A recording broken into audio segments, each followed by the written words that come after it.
evening, everybody. Welcome to the November 17th, 2021 Select Board meeting. Sorry.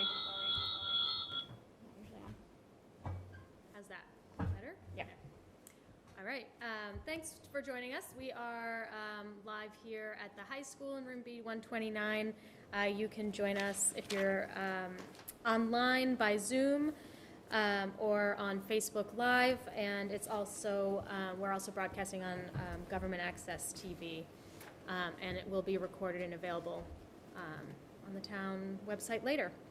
So if anyone has questions that they wanted to ask or comments they want to make, you are welcome to. Obviously, we'll have public comment here, and I'll be sure to try to check my email. I will. When is that time for public comment? We usually have public comment first, so you can either make your comments during public comment, or I will try to also check my email. My email is my first letter of my first name and my last name, ptitcomb@swampscottma.gov. And I, again, will try to check that for questions or comments as well during the meeting. So we are going to start the meeting, as we always do, with the Pledge of Allegiance, if you'll join us. I pledge allegiance to the flag of the United States of America and to the republic for which it stands, one nation, under God, indivisible, with liberty and justice for all.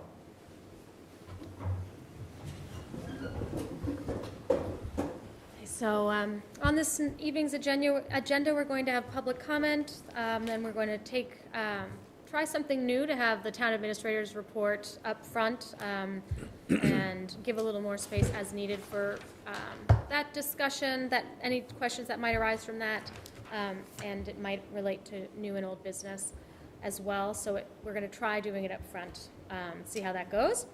Then we have new and old business.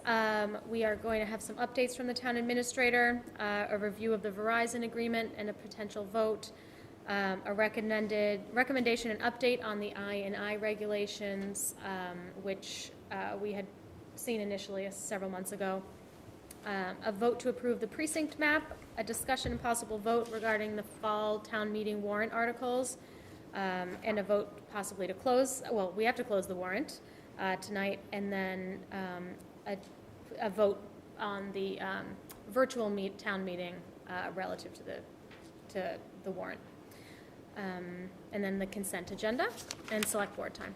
So we are going to start with public comment. As I mentioned, I do ask that public comment is non-political in nature and also does not address any personnel matters. If there are any personnel matters that are a concern to anyone who'd like to make public comment, you are welcome to reach out to the town administrator or one of the select board members, and we can hear your concerns offline privately. So with that, is there anyone here that would like to make public comment? Is there public comment? I have a learning disability. Great. If you can just state your name. Yes, and your Mrs. Mary Elizabeth Reddish of Marblehead, and I have a learning disability, and I brought some visual aids. So I want to thank Polly and Sean for inviting us here tonight to talk about the protests in Swampscott. I just want to invite you, we do have a camera that can, that will cover you at the first. I need to look at them because they're a point of reference.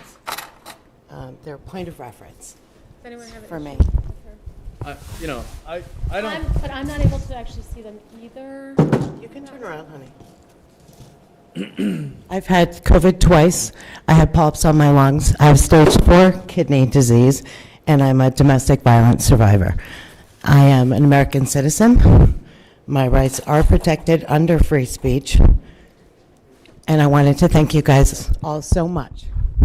Mic's not on. It's not on. Is it on? It's on. Can you guys hear me? Okay. Yeah, I wanted to thank you guys for giving us the opportunity tonight to talk about free speech in America. It's not on. I'll take that little thing back. Allie, do you have it? No, just take it.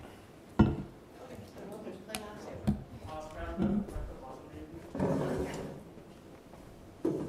Holding. Thanks, honey.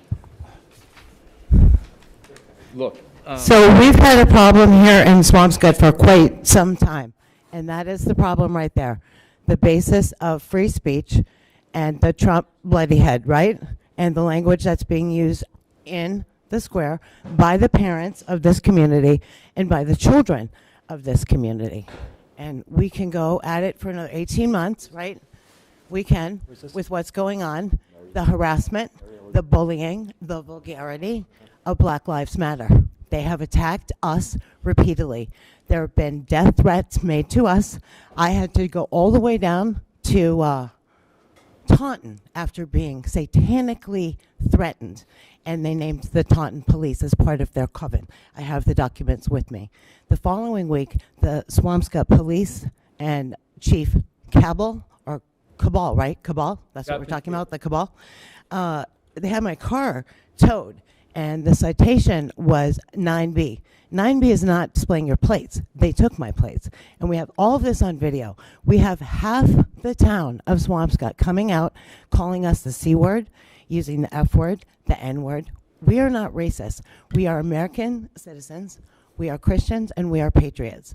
We can go at this another 18 months with the hurt and the hate and the lies of Black Lives Matter, the racism, the language, the vulgarity, or we can come together as a community, one nation under God.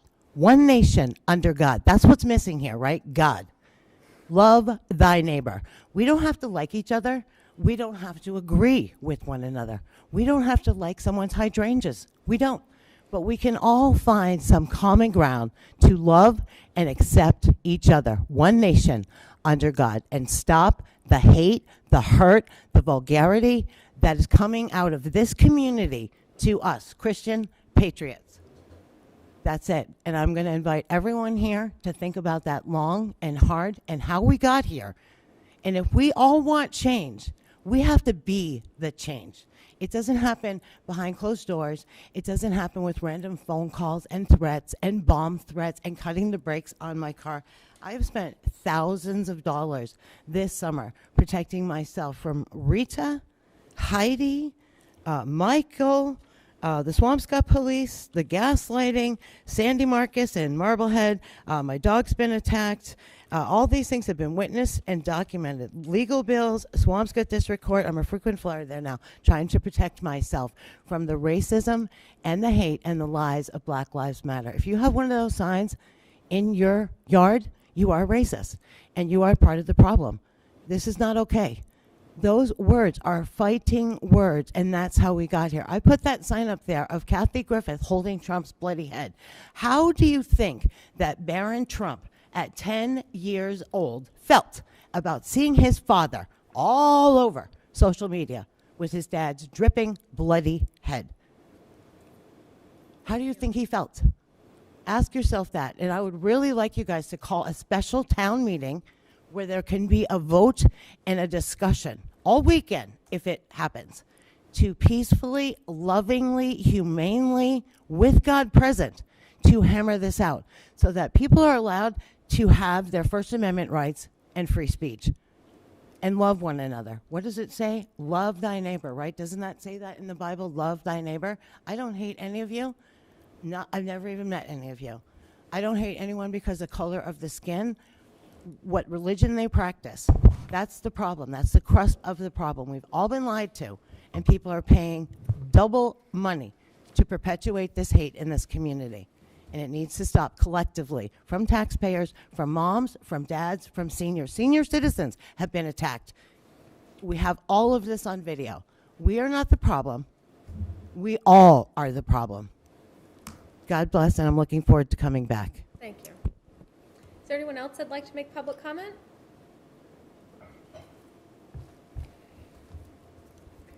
I will check my email quickly. Let's see if there's any. Is there anyone online, Allie, that you can see that has their hand raised?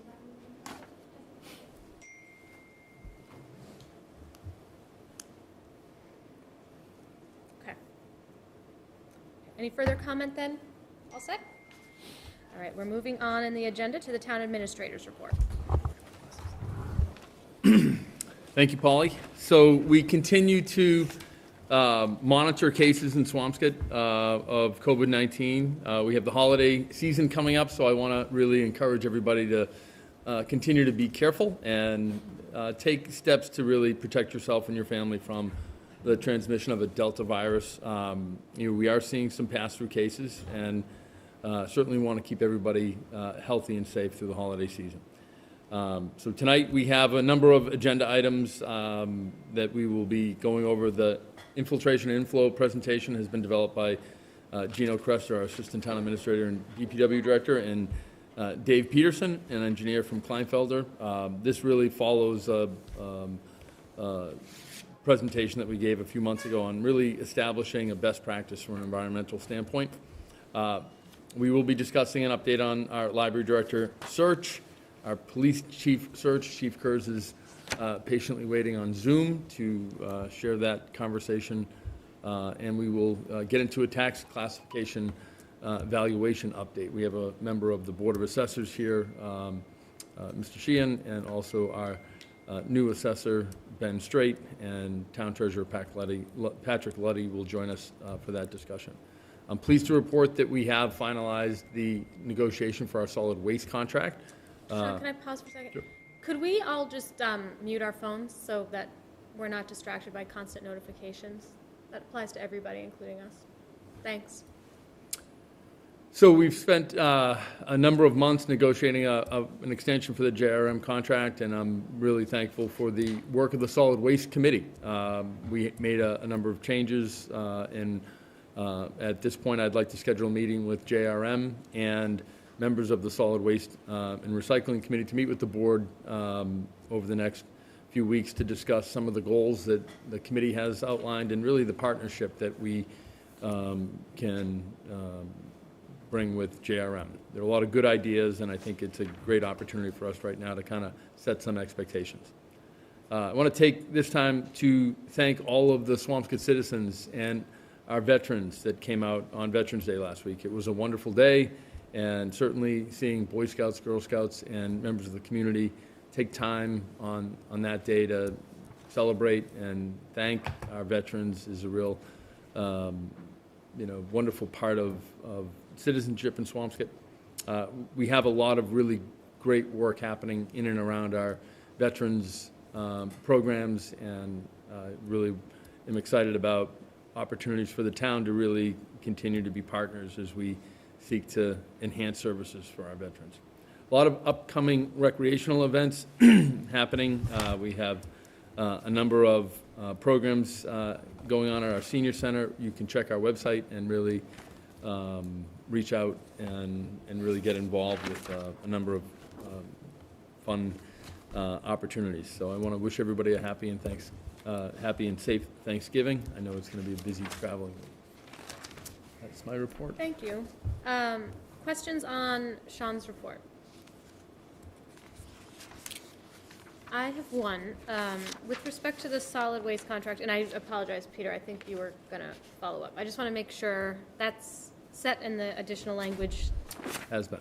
is included in that. Well, I know it was sent to me, but I haven't actually looked at it. So yes, John followed up. It's on my desk. Yeah, town council included it in a draft of the amendment, and so it's included. Okay. That's it. Okay, so I'm thinking the next thing also involves your town administrator report. So you were going to provide us an update on the police chief search, which you just touched upon, and so we want to welcome Chief Kurz, who I understand is available on Zoom. Yes. Hi, Chief, how are you? I'm well. How are you folks? Good, thank you. Thanks for joining us. Sure, my pleasure. Good evening, Chief. We have engaged MRI, Management Resources, to help support some of the recruitment and coordination for the police chief search, and so Chief Kurz has ably supported some of those responsibilities over the years, but he's already begun to reach out and get some community input and feedback, so I've asked the chief to just share a little bit of the schedule and scope of activity that we can expect over the next few weeks to months. So, Chief. Thanks, Sean. So MRI has been really specializes in helping communities identify the police chief that they want, and what the process that we'll engage in is that while I've been here, I've been developing some of the skill sets, some of the traits that the community appears to be looking for, and I did that through 3 community meetings, which allowed me to gain some insight. But I will say that that's really one of the positive things about my being here, I suppose, is that we could do this because it's not common in an MRI process to be able to get that much detail and that much engagement with the community and setting up some of these desirable qualities of the next candidate. So we've put together a challenge statement, a profile statement, put together a profile of the community, the department, the budget, that kind of demographic information that a candidate would look at. It will go live on Friday, which will be nationwide, and then we'll start gleaning through some of the resumes. We're creating a number of essay questions that can narrow the group down from the people that we choose from that appear to have the qualifications. And many of those essay questions will really be based on some of the community engagement that we had. Past that, we'll do some telephone interviews, narrow it down even further, and then determine a group of people that should come in for an assessment center, which will also involve the community. Sean and I will talk about some of the exercises. I certainly don't want to do that here and give anyone a leg up on some of the assessment center exercises that will happen, but I can assure the Swampscott community that they will be engaged and be asked to be involved with that process. And then hopefully we'll give you a couple of candidates as to that are qualified to be your next police chief, and then you somewhat take it from there and do what you want to do with the next process and determine who it is that you want to make an offer to. Then MRI will assist you in doing that negotiations, that the background on the final candidate. So it's a solid process. It's it's proven itself well in many communities, not only throughout New England, and but I'm really pleased to say that with my being here and having those 3 community meetings, it's been that more insightful and that more allowed us to be a little bit more fine-tuning with who should be here. So, plus I'm going to do some of the stuff on my, money always matters, and I know that because I'm here, we were able to, because I'll be working somewhat on your dime already, we were able to make this a more attractive price for this process. So we're pleased about that too. I'll entertain any questions.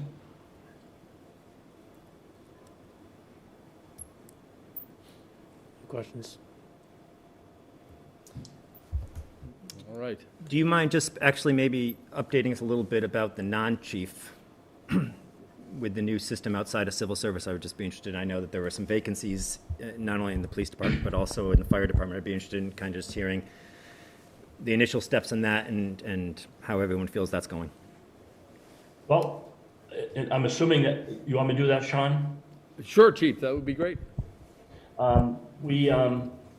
We being the union and the administration, myself and Captain Cable, worked on developing a selection process that is based on best practices, and it will also engage the community in identifying the candidate. So that's all put together. It's been sent to legal counsel and has been also approved or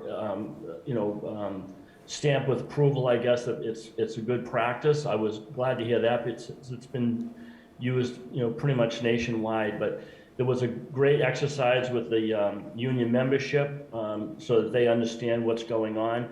One of the things we hate about change is change, and what we hate about change is no change.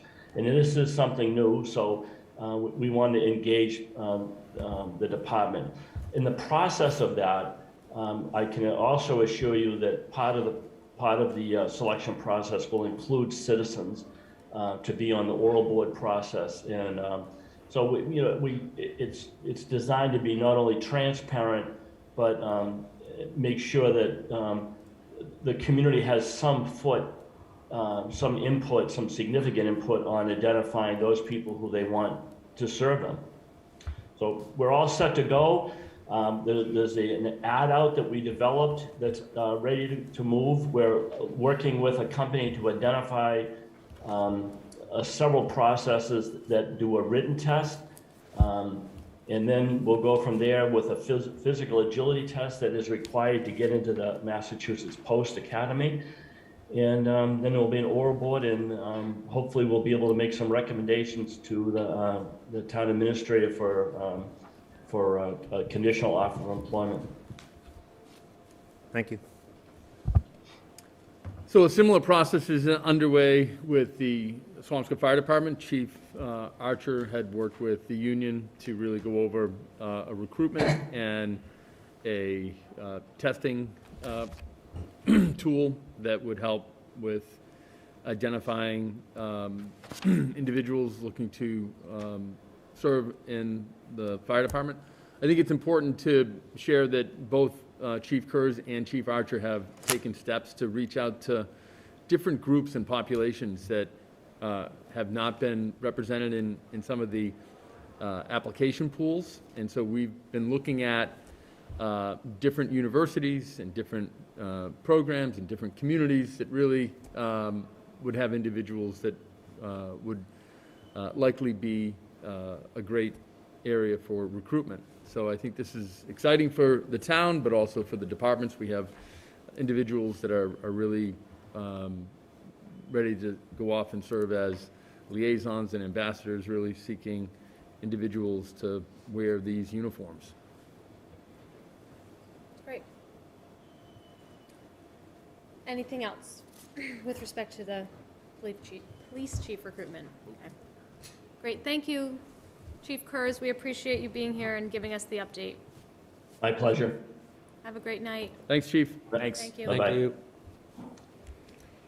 And Sean, up next is the update on the library director search, which I understand is something you're just going to be updating on your own. Sure.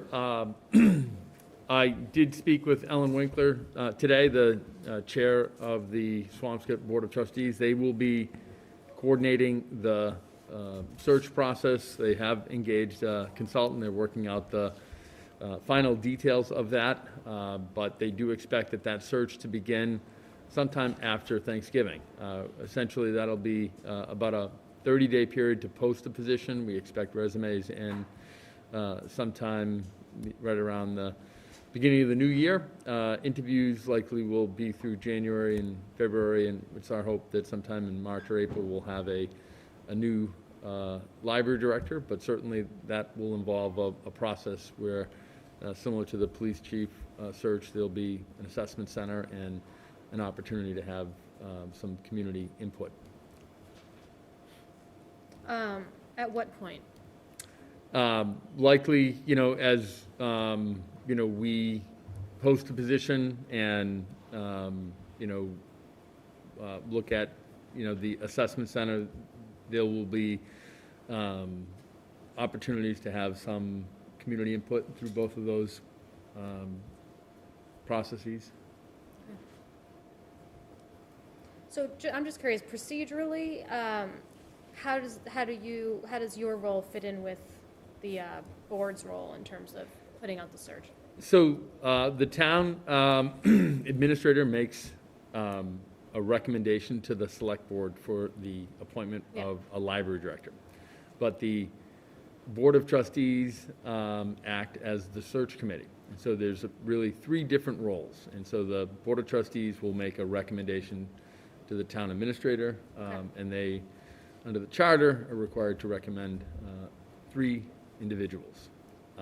I've discussed this with the chair of the Board of Trustees, and I think it's important to have community engagement in that process and really have a good representation of citizens from Swampscott, but perhaps even some elected officials. Some continuity through the process, I think, would be helpful.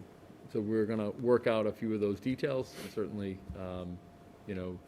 really seek to get some input so that, just like the police chief search, we have a good sense of really what the community would be looking for in a new director for the library. Questions about this update?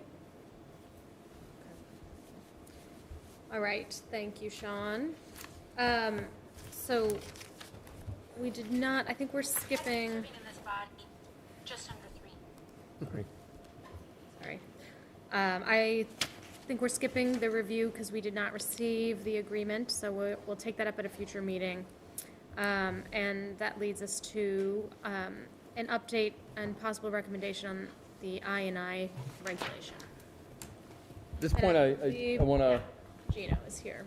we've got Dave Peterson and Gino Cresta. I think we have their presentation that we can bring up on the screen. Yep. Dave, do you want to? How do you guys want to do it? Do you want to be up there near the screen while I'm doing it? We want to be Yeah, that'll work. Yeah, thanks. do you want to go? And then you do this with Joe. Thank you. Is it on the computer up there, Allie, or? Yeah, okay, you're right. All right, good, thanks. Good to see you. Right on the screen right here. So this is your presentation. I can just flip through it and you can just tell me when to go to the next one if that's what you Sure. would prefer. Hold on one second.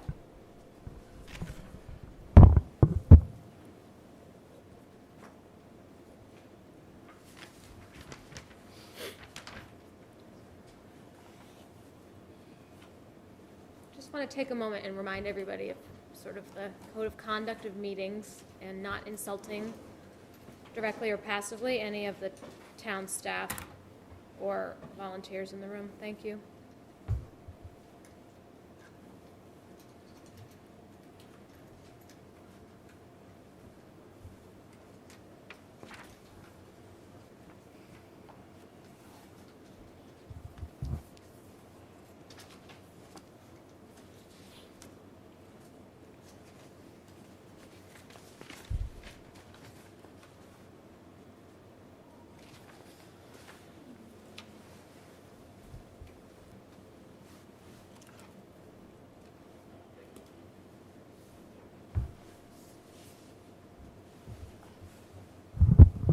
All right, thank you. Yeah.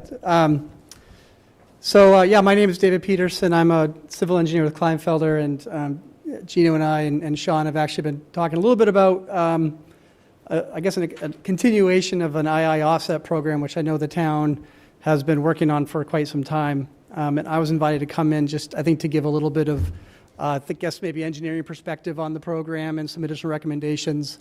I've been working with II for basically 25 years, so it's something that I've seen a lot of these types of programs. I'll walk through the slides, and Gino, anytime you want to step in and things like that. But this is information, and ultimately, I think wants to be a recommendation on the policy. So just before we move on, just a couple of these images on the front cover.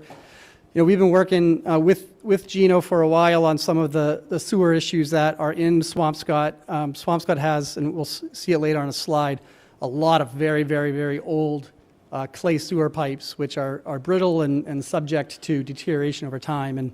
And that photograph in the lower right is just one example of one we've seen over the years. When you invest in your sewer system and you renew it, and the town's been doing this on the water side for a long time, you can get effectively a brand new pipe within a pipe using a cured in place pipelining, and that's what that white circle is basically what kind of a new renewed pipe looks like. The last image, the third image, is what flow actually looks like in the town when it rains. So this is a 2-inch rainstorm just this summer where the flow can actually go 4 to 5 times what it normally is, and it can actually take 10 plus days for it to come back to normal. And that's really not what's supposed to happen in a sewer system. You'd really not want to see any response to a wet weather event in an ideal world. You can advance the slide, please. So I did want to give a little bit of like an introduction as to what infiltration inflow is. I understand not everybody thinks about these things as often as I do. How big of an issue is II in Swampscott? That's something that, really through this process, I think has been looked at more so than maybe in prior years. And why do we care? Why do we want to remove it? And the idea of an offset policy, what are the goals of an offset policy? What are you trying to accomplish by introducing a policy into this discussion? And the revenue that might be generated through such a policy, how do you calculate that revenue? What are the methodologies that are looked at, and what's the current recommendation, I guess, right now? So if we just move on to the next slide. So in really simplistic terms, II is clean water, not wastewater or sewer, that gets into your sewer system that you don't want it there. It creates all sorts of problems. So there's two terms, infiltration and inflow. Infiltration is essentially water that's in the groundwater that gets into your sewer system. And inflow is water that gets into your sewer system only when it's raining or as a result of rain. And there's a multitude of pathways for II to get from outside your sewer into your sewer. And this diagram on the right is, a very, convenient diagram to show all the various pathways. But it can really be connections between your rainwater, stormwater system to your sewer system that should have never been there in the first place. It just got basically installed incorrectly. Or it can be through defects in the system, through pipes and cracks and offset joints and things like that. A notorious issue with clay pipe is tree roots. Tree roots actually will grow into the pipe and kind of seek the wastewater that's in the sewer, and that can actually exacerbate existing cracks and make it worse. Next slide.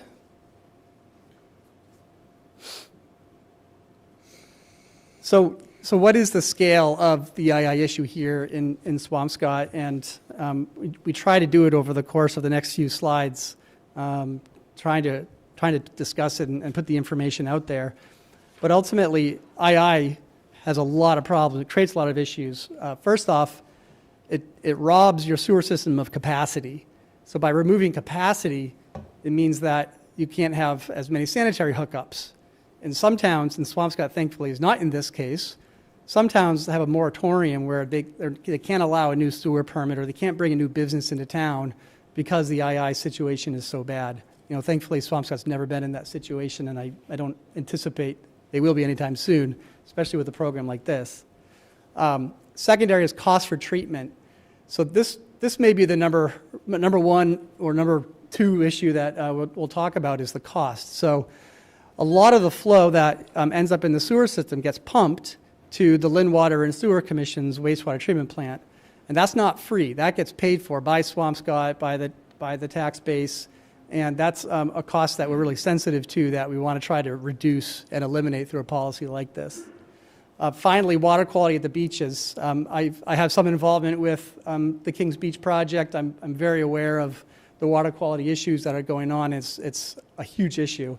And by taking capacity up in the sewer system, you actually can push sewer out of your sewers and into the same types of pathways that we're trying to get rid of to send sewer to the drain. I don't want to get on a huge tangent on that here, but it's definitely related. And we've done inspections over the years where you can actually see what happens when you have a surcharged sewer system and it can back up into the drain system. So the next few slides will go through the sewer age and material of the system. What quantity of II do we think exists? What happens when it's raining? And what's the water quality impacts? Do you have a question? Yeah. So is that brown stuff that we see from sewage problem? Talking about the algae. Oh, the algae. Go ahead, Jay. No, Okay. Yep. You can go ahead, Ally. You can change the slide. So I think this is information I presented before in prior meetings, but the age of the pipes in Swampscott are very old. So 51% are older than 90 years. And if collectively, 75% is older than 60 years. Now, sewer pipes these days, they say can last 100 years. But a lot of that has to do with what's going on to the sewer pipe after it's installed. So if you have a sewer pipe that gets disturbed over time, so it could be nearby construction could sort of disturb the soil that it's sitting on. The pipe might be shallow, so like large trucks that drive down the roads over it create vibrations. Those sewer pipes are subject to conditions they're not necessarily designed for over a long period of time, and they'll fail sooner than expected. So you have those sort of conditions where we have old pipe. It's a very, very densely developed community with a lot of utilities, and you dig, National Grid comes and they dig a gas pipe somewhere, and all of a sudden they're disturbing a sewer pipe nearby. So we've seen that very clearly in some of the work that we've done over the years. And you combine that, the fact that it's old, with the fact that 2/3 of the pipe is made out of clay. And if you think of clay like a clay pot that you might just drop on the floor, that's probably going to break pretty easily. Of course, this pipe's not that brittle, right? This pipe is meant to be sturdier. It's vitrified, which means it's denser. However, it is still pretty subject to cracking over time, as the photograph that we showed indicates. Another thing about clay pipe is that of the vintage that's in town is that there's a lot of joints. Basically, that means when they installed the sewer, they were like pretty short sections of sewer, and they installed them, and so you have a lot of joints over a small length, and that invites a lot of opportunity for tree roots to get in, for joints to become offset, for cracking and breaking, and basically for pathways for II to come into the system. Can I just ask a question? Okay, so asbestos cement, I guess it's only 2%, but slightly concerning. And then, I guess, where was that identified? And also, how do we not know 18%? What is, it's a combination of different, what do you mean unknown? How is that possible, I guess? Well, so, there's a history to, Gino's department put together their GIS system, which basically identifies materials, and a lot of that was done based on, I would say, paper records, Gino? Right. You're going through the vault, and some of them are just not identified as either. I see. Yep. Instead of guessing, we just say unknown. Unknown, yeah. But the older they are, the more likely, obviously, that it's clay. Yeah. Thank you. Next slide, Ally. Okay, so the quantity of II. So this is this information here is based on 2018, 2019, and 2020 water use records and pump station records. So the town's wastewater, all of it gets pumped to Lynn Water and Sewer Commission through the Humphrey Street pump station. It's right by the police station. And so there's two data sets out there. There's the water consumption, and then there's the wastewater that's pumped out of town.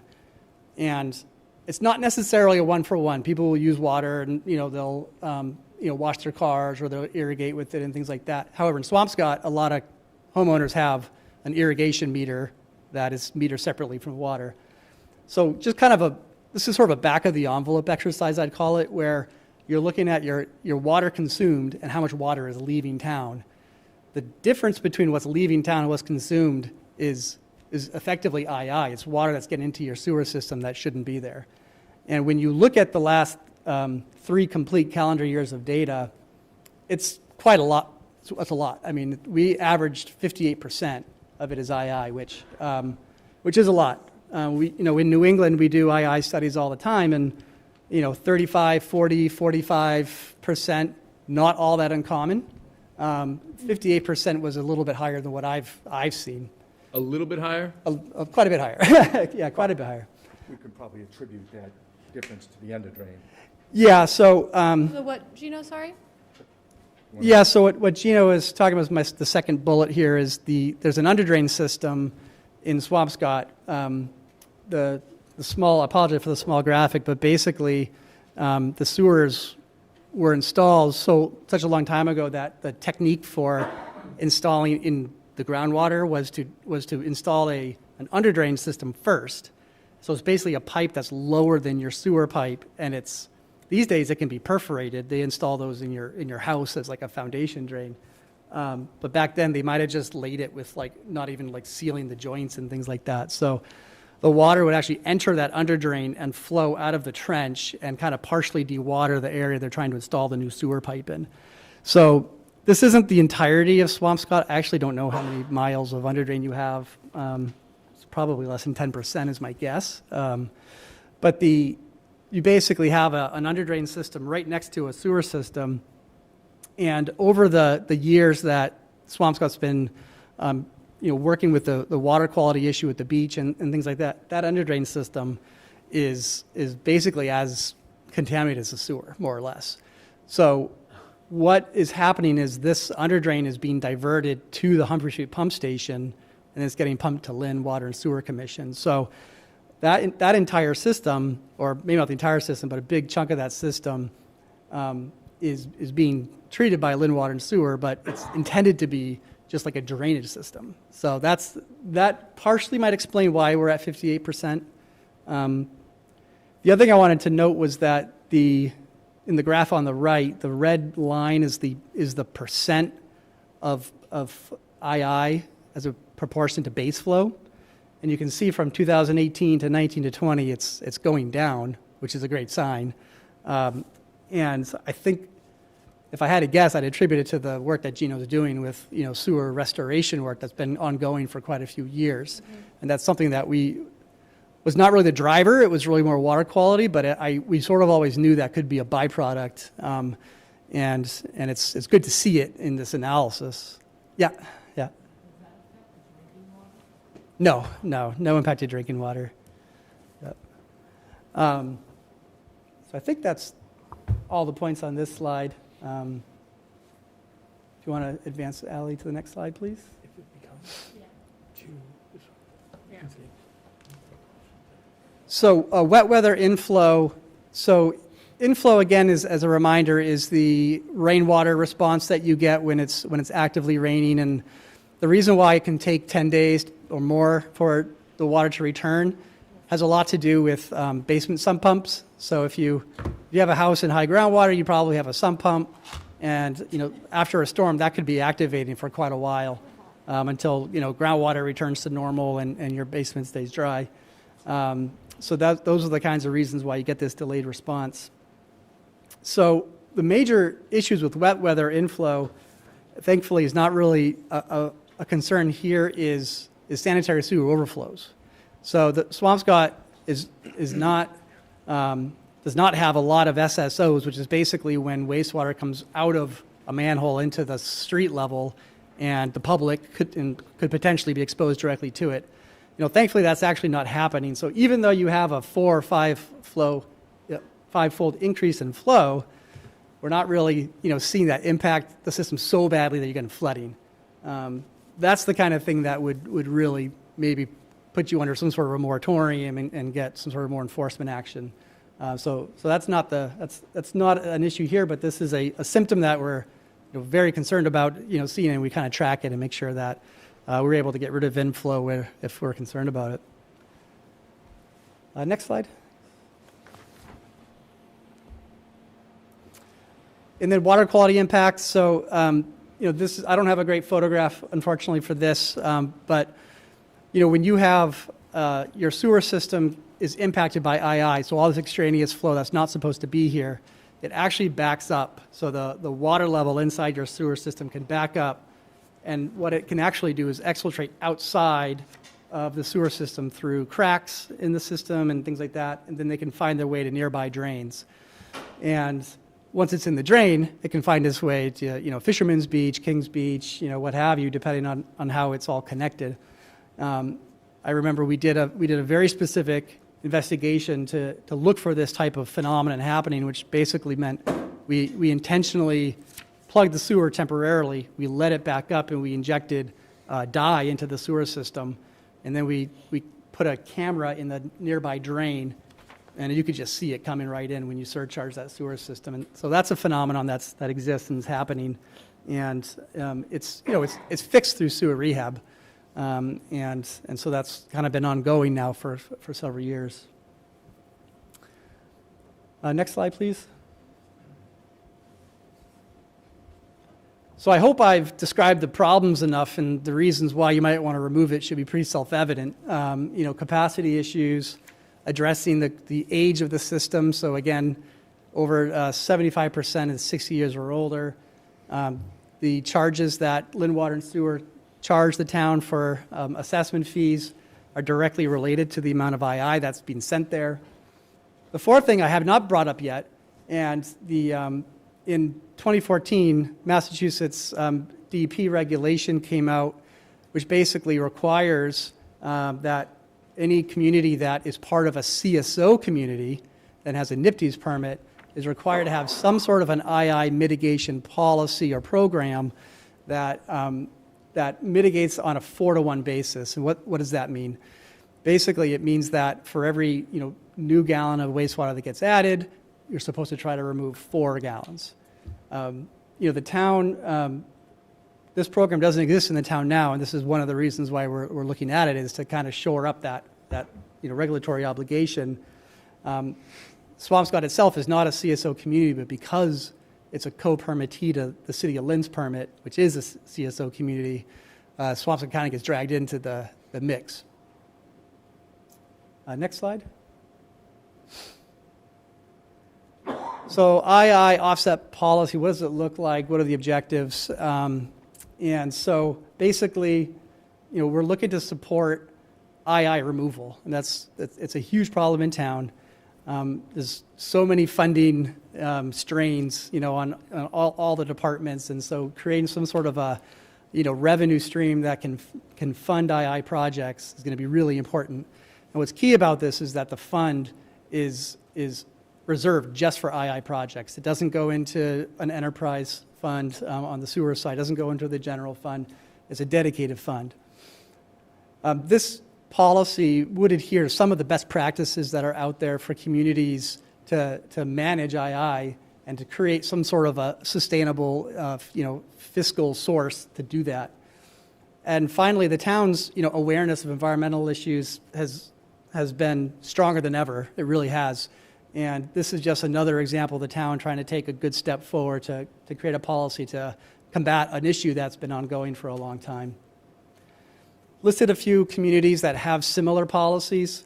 What's really notable is that the vast majority of communities that have a policy like this, they were forced to do it because they were under some sort of sewer moratorium or they had SSOs, and II was just a massive issue that hamstrung them. Swampscott is really thinking forward and putting a policy like this together, and there's only a couple of communities on that list that have done the same thing where they put this together sort of proactively. Next slide, please. So the policy itself, when put together, would cover sort of these topics. So what's the applicability of the program? So what that means is who's applicable. It's going to be anybody who's asking for a new sewer permit, whether it's you're adding onto your home or you're ripping down a large commercial area, you're putting in a larger commercial area, that kind of a thing. So it's really broad based, and there's going to be some calculations in the next few slides. So the policy will establish how do we calculate flow, and how do we calculate what the associated impact or offset fee might be for that flow.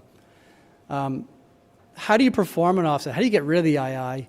What's really important for this policy is that there needs to be options given to the proponent of the project asking for the sewer. So you can't just necessarily apply an impact fee and that's their only out. There needs to be an opportunity for them to have a second option, and that's that self-perform option. Second to last bullet is the actual methodology for calculating it, and the last one is validating. So what's really important is that if the town allows some project proponent to go in and actually try to remove the II themselves through their own means, hiring a private contractor. The town needs to have oversight of that work and be able to validate that the work that was performed actually removed the II that was identified. Next slide.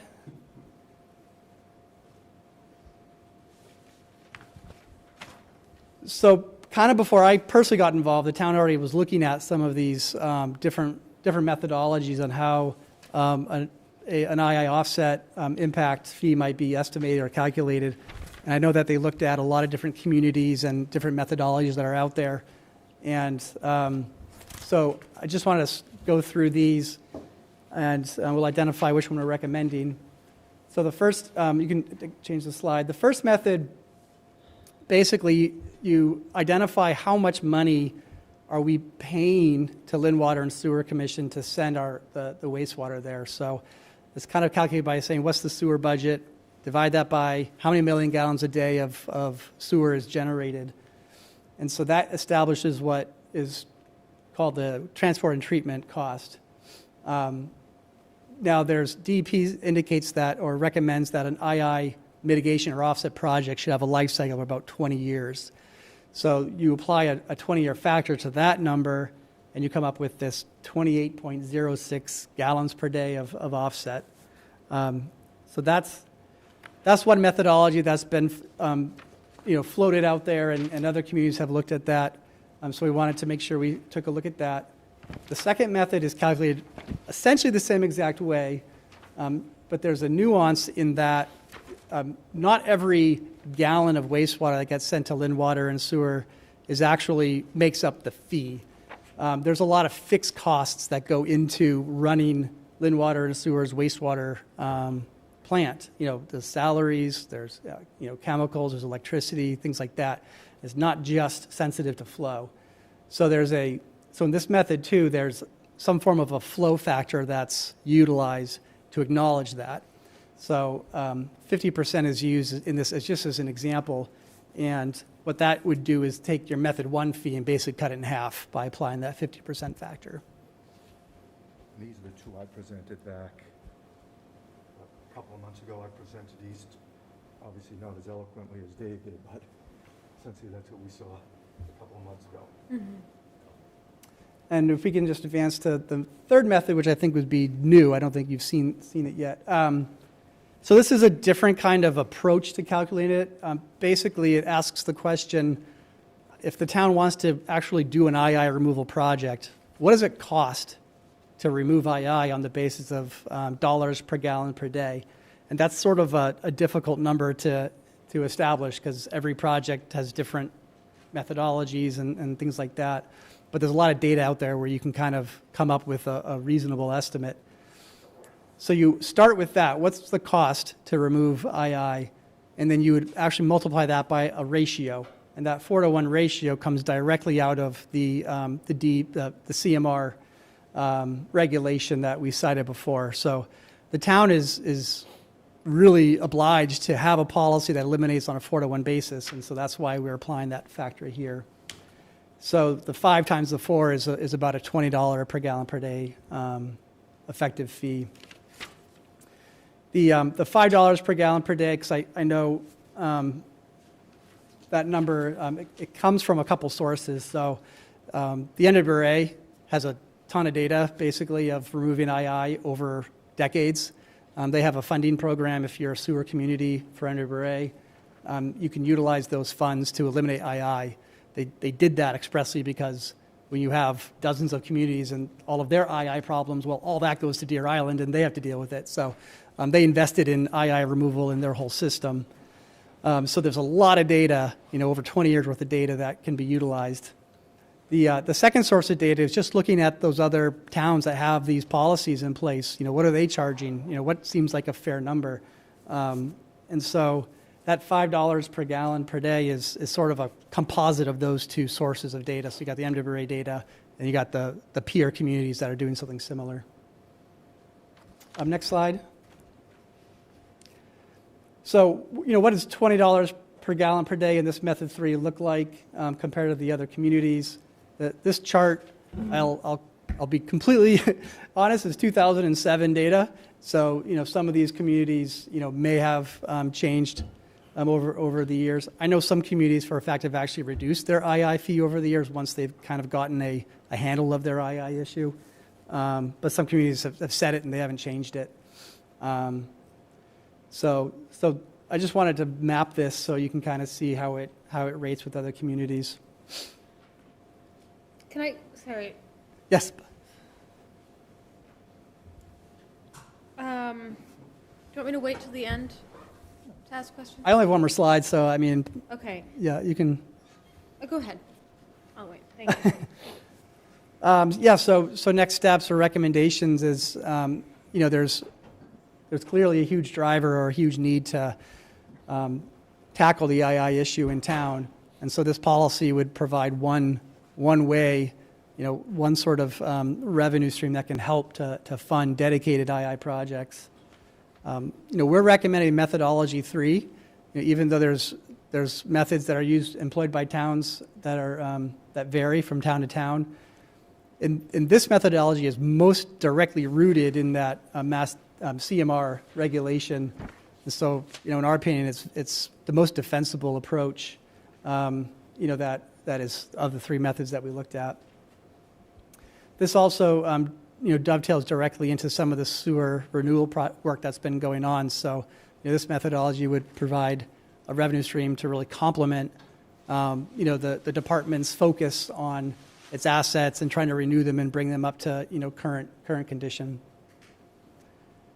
So hopefully this was a lot of information, educational. I know that it's not easy to implement something like this, and it could take some thought. If it's possible, this could be implemented as early as the next meeting, but would understand there's a lot of questions and things like that. So I'm happy to, Polly, take your questions now, and anyone else who has any, and Gino and Sean, anybody who's been involved can help answer. But Go ahead. Do you have questions? Go ahead. You can start. It's okay.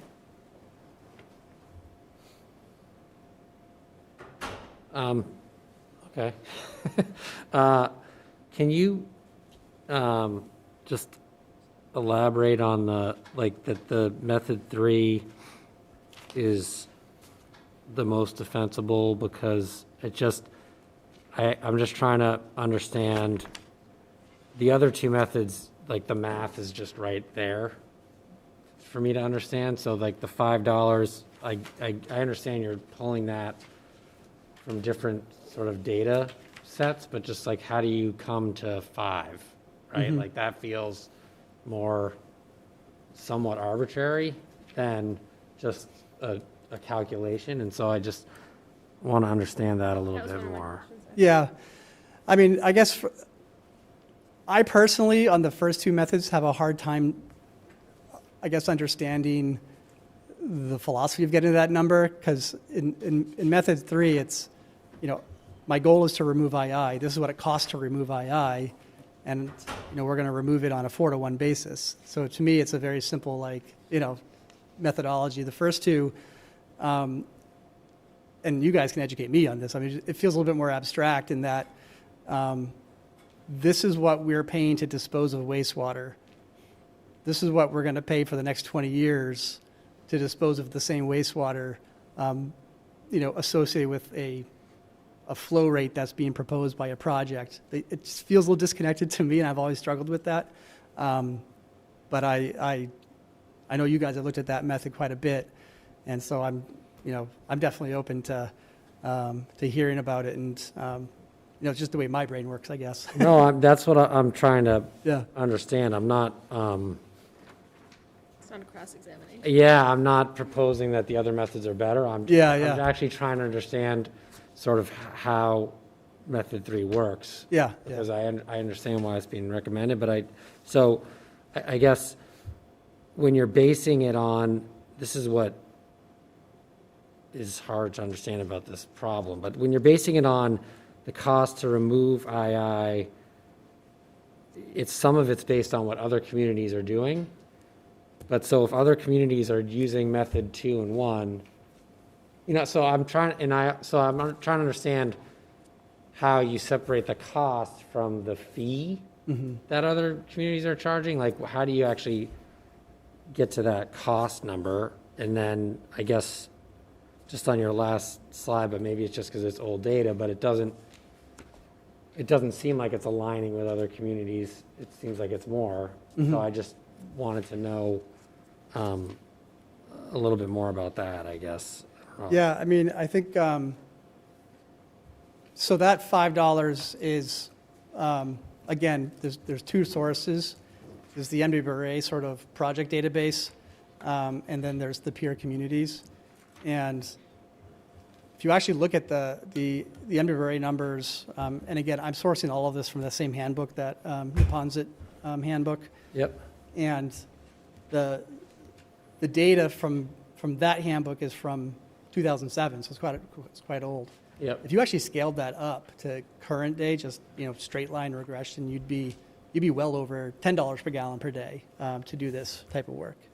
And so when we looked at that, and then we looked at other communities, it just seemed like it was going to put Swampscott like way in the stratosphere, like completely, a huge burden. And so it's sort of like look at the MWRA data and then kind of temper it with what these other communities are doing was sort of that number. Now, what would be the best methodology would be, as the town is actually doing II projects, you could educate yourself and change that number over time by your own experience doing work in Swampscott at removing II. So like that, this policy would be subject to like annual renewal and annual revision as it matures and as you get more data. And then you don't have to rely so much on other communities' data or MWRA data. You can really adapt it over time. So that's an idea in the policy, is that annually there'd be some sort of opportunity to revisit the fee structure. Okay. Yeah, Neil, I would say if David did update the rates, I think you'd see something very different. So Right. communities that have done it in 19 and 20 that I'm aware of are between 18 and $24 a gallon. I mean, just to give you a sense of like. Right. So, is there a recommendation here on the applicability? So like where we would be assessing such a charge and where we wouldn't be on this, like what size of development, that sort of thing? Yeah, so the policy is just a draft form at this point, but the idea is that it does reach to basically anybody who's asking for a sewer extension or a sewer permit, even if it's just adding a bathroom or a bedroom to a home, all the way to some of the other developments that are larger than that. And so we discussed that because there have been some challenges in terms of applicability, and some folks have sought to be exempted. And this issue affects the entire town, and it really does. It is part of our shared environmental stewardship and environmental responsibility. And we thought, let's come up with a method that actually ensures that everybody that is going to add to the burden and add to the complexity of the II issue, shares the responsibility to help us address it. And as Dave had mentioned, as we get better and better at addressing that II, we can come back and we can really look at how to retool that structure. But right now we have a huge issue. We have 56% of our treatment as II, and that's a very significant financial burden for Swampscott. So we've got to really start somewhere, and I think what we've tried to do is start at a place that gives us a really meaningful, ability to address this issue, and one that is defensible in court. So, to that point though, do we have any discretion? I know that the minimum, it has to exceed 15,000 gallons per day, but can you set it higher? I think you'd want to set it lower. Lower. So Or what- I we're mean- actually. Yeah, you couldn't go higher. To be consistent with the regulation, you have to be 15,000 or lower. So a single-family house is, the average flow is what? 110 gallons per day per bedroom. Per bedroom. Okay. So this is significantly higher than, No, but the regulation as drafted covers gallon one.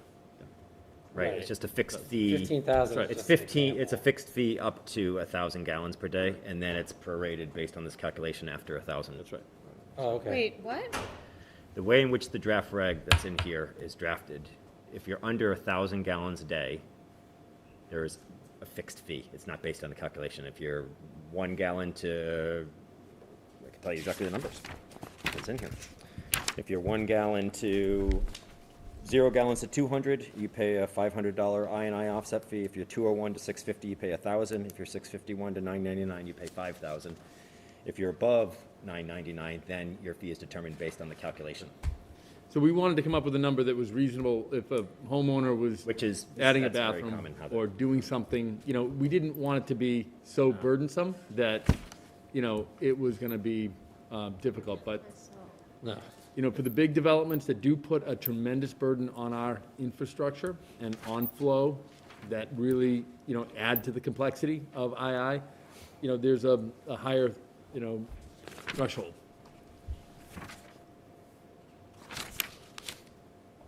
I think Dave talked about it being defensible, so if we just set the bottom number at 15,000, they're gonna say that we just set that to pick on the larger developments. Right. And it wouldn't be fair. But that's what so I'm sorry, like, I feel like, I'm like embarrassed to ask this question, but I'm just reading the statute, and that's why I'm not, like, I didn't actually, never seen before this draft language. I think this is new for us to be seeing, but, which is fine, it's just, I was going by, for any new extensions or connections that exceed 15,000, which is why I was saying it has to be above 15,000. Am I, like, no, the project has to be, so I think what they're telling you is that we couldn't increase that 15,000 and let everybody up to 16,000 not be charged, because DEP is saying any 15's but we can go below that number. We can change the threshold down, we can't put the threshold up. I think is all they're saying. right? So we could decide that if you did not 14,999 gallons, we wouldn't charge you a dime. We could decide that if we wanted Right. to. Yes, that's So what we're I, Right? obligated. But we couldn't decide if we were at 16,000, we wouldn't charge you a dime. That we can't do because DEP has put the threshold at 15,000. That's all they're saying. But we can charge for people under 15,000, which is what this draft here is proposing, which would be consistent with how most communities do it.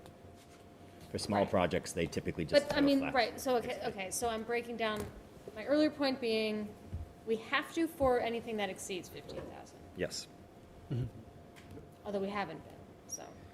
correct. To vote on 2 projects over the last 10 years. I'm sorry? Yes, the answer is yes to your question. So are we violating something by not, Arguably, yes. okay. And then, I just had not read it the other way, that this just keeps going down, this is a line, trickle down. Now, my next question with that is, this is only to new connections still though, right? And again, I haven't looked at this language because I haven't seen it. So just a clarification on that, so if it's a existing building, you know, and you're adding to it, or you're doing a tear down and putting something new up, that existing flow that exists today would be sort of like credited to that calculation. So it's really just the difference in the new flow that's being generated would be applicable to the And formula. it's not challenged that new connections are being essentially, what do we say? Issued a fee, you have to pay a fee, but why, what? Because the statute allows us to Their do it. impacts. And so there have been No, I- cases, but they've been able to be sustained. Yeah, so just the way I that. hadn't finished my question, so I appreciate if that's the answer, but so people have challenged being new and getting charged and saying that's not fair because everybody else who already had a house or whatever Right. has an equal size house to the one I'm adding, you know, that's gonna be the same size as the one I'm adding to, doesn't have to pay this fee. But you're adding to the system. You're making- Right, but we're not contributing, after that, they're paying the same as we are, right? Right. So they're paying an initial fee that we never paid. Yes, that's because we're Yeah. grandfathered. And so it's just. Right, so that's my question. So that's not, I'm just surprised that's not challenged. So it's Correct. never been applied differently to like all residents. So let me, so the answer is, it's never been retroactive, right? You Yeah. can't go back and capture all your sewer connections that you have today, right? No, But so I think this focus on challenge, and it's not your focus, like, this keeps coming up in conversations, is the wrong focus. What's the methodology? Methodology 3, by and large, is the one that's almost universally accepted in Massachusetts and is used for the reasons that David explained, right?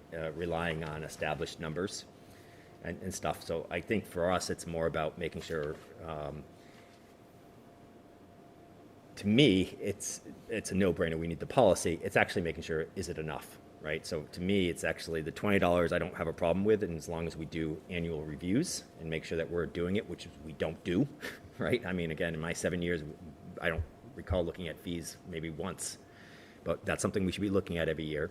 But number 2 is I actually would question the 4 gallons versus 5 gallons reduction, right? 4 is the minimum, right? 4 to 1 is what DEP regs say. We can actually require greater mitigation up to 5 to 1. So I'm actually, Dave, interested, because that actually, I believe, is less susceptible to challenge, because that's a policy decision as to what as a community we want to be taking out. And if we're at 58% inflow, to me, that tells us that we're grossly above average, and that means we have a severe problem, and that means as though we want to be mitigating as much as possible. So $20 is only one part of the multiplication, right? Times what, right? And I guess I would be interested in getting some more data and having you guys give us some more data about going there, because that to me is, that's the thing we're not talking about yet, which is, is 4 gallons enough for us, given the incredible amount of inflow that we have here?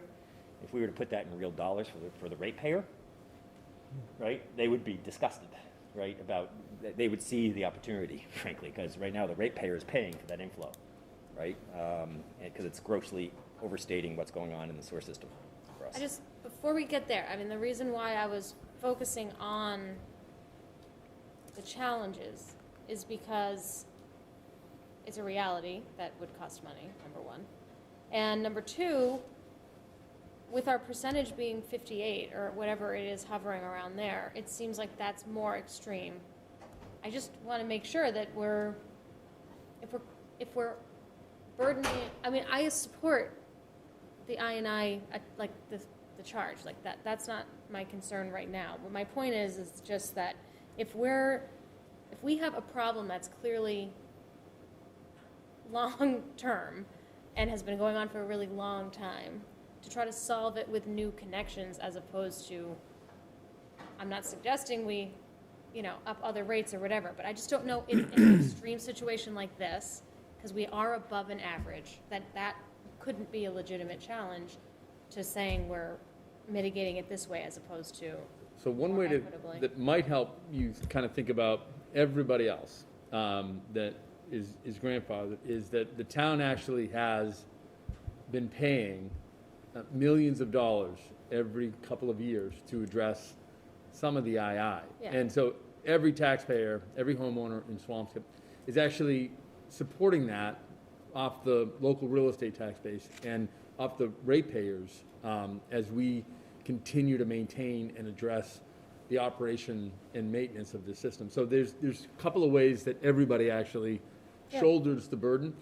But getting back to the really important data point here is that 55, 58, 60% of that II, when it rains, it literally dumps all of that water into a treatment plant that we pay for. And that is the financial incentive for the town to say, hey, we've got to figure this out, because that's lost revenue and that's lost finances that we could be better spending on any other thing.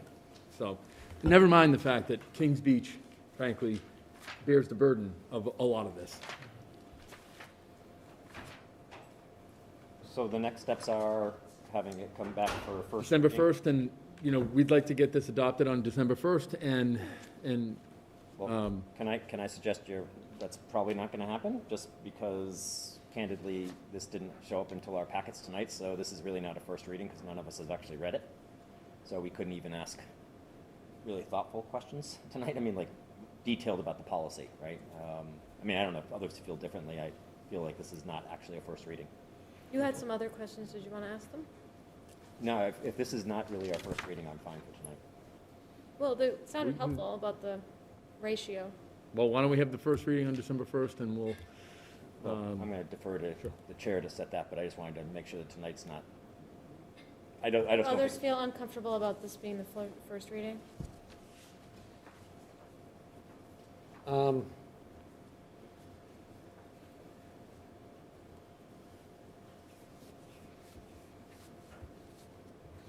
Is there a reason this needs to happen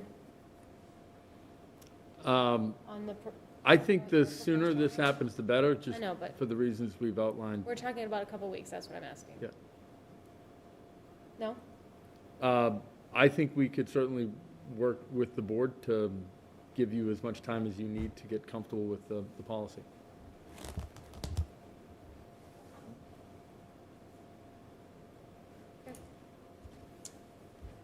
Well, just for the sake of present company, I mean, I think it would make sense to ask questions. Like, I mean, I'm interested now that you posed the question about the 5-to-1, bad ratio. So I'd like to know the answer to that. I mean, these communities all have picked different numbers. I mean, 4-to-1 is sort of that DEP entree number, similar to the 15,000. You couldn't go lower than 4-to-1, right? I think I've seen as high as 11-to-1. Burlington was at 11-to-1 15 years ago. But they're down to, I think they're down to 4 or 5-to-1 now. So it's sort of one of those things where, like, once they got their handle on the situation, they, were able to pull the policy back and make it more favorable. That's the one community I worked with that community back in that time frame, so I'm more familiar with that community than others. But I think some of these are 8-to-1, 6-to-1. I've seen some of those. So I mean, it's really, a individual community decision. But yeah, you couldn't go below 4. That would be the floor that the policy would be set at. I haven't seen higher than 11. That's the highest I've seen. Maybe by the next meeting, we can have some data from local communities to see what they're charging. Bring it to the table. Okay. Yep. Yeah. I would be interested in the higher ratio. I mean, it's not hard math to do, but, okay. Other questions?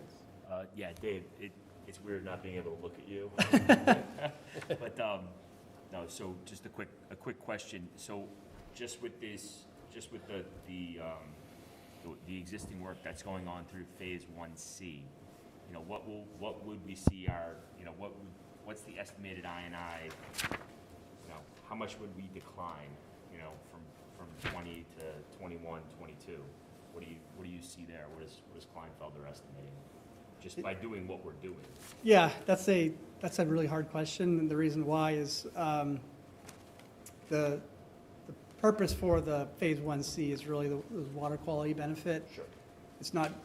It wasn't originally driven by II, so when a consulting engineering firm does an II program, it starts with a study, and it basically you canvass the entire town, you identify this sewer shed is, contributing 10% of the II, this sewer shed's contributing 2% of the II, so I'm going to focus on the 10% contributing one.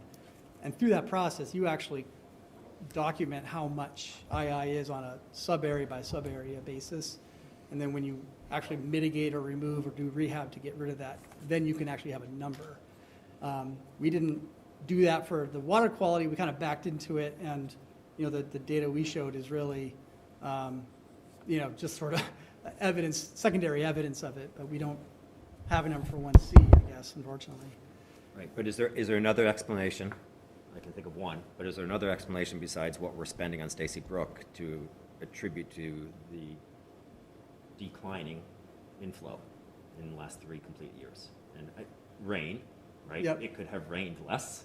Could have rained right? less. But we can equalize that out, right? Because we can take average rainfall and equalize it out. Yep. I'm just wondering what else we could factor in and maybe ask you actually to do that, because I think that's interesting to understand. What else is contributing to that? Because I think that's important for us to know how much are we really subsidizing something that, Yeah. I mean, Gino's got a program to identify these sump pumps, and at the time of transfer of a home, right, you do a final inspection. If you have one of those like illegally connected sump pumps, you got to get rid of it right before the final transfer. So that's, you've identified a bunch that way, and so you know there's other programs that are going on that's simultaneously combating II, which is great.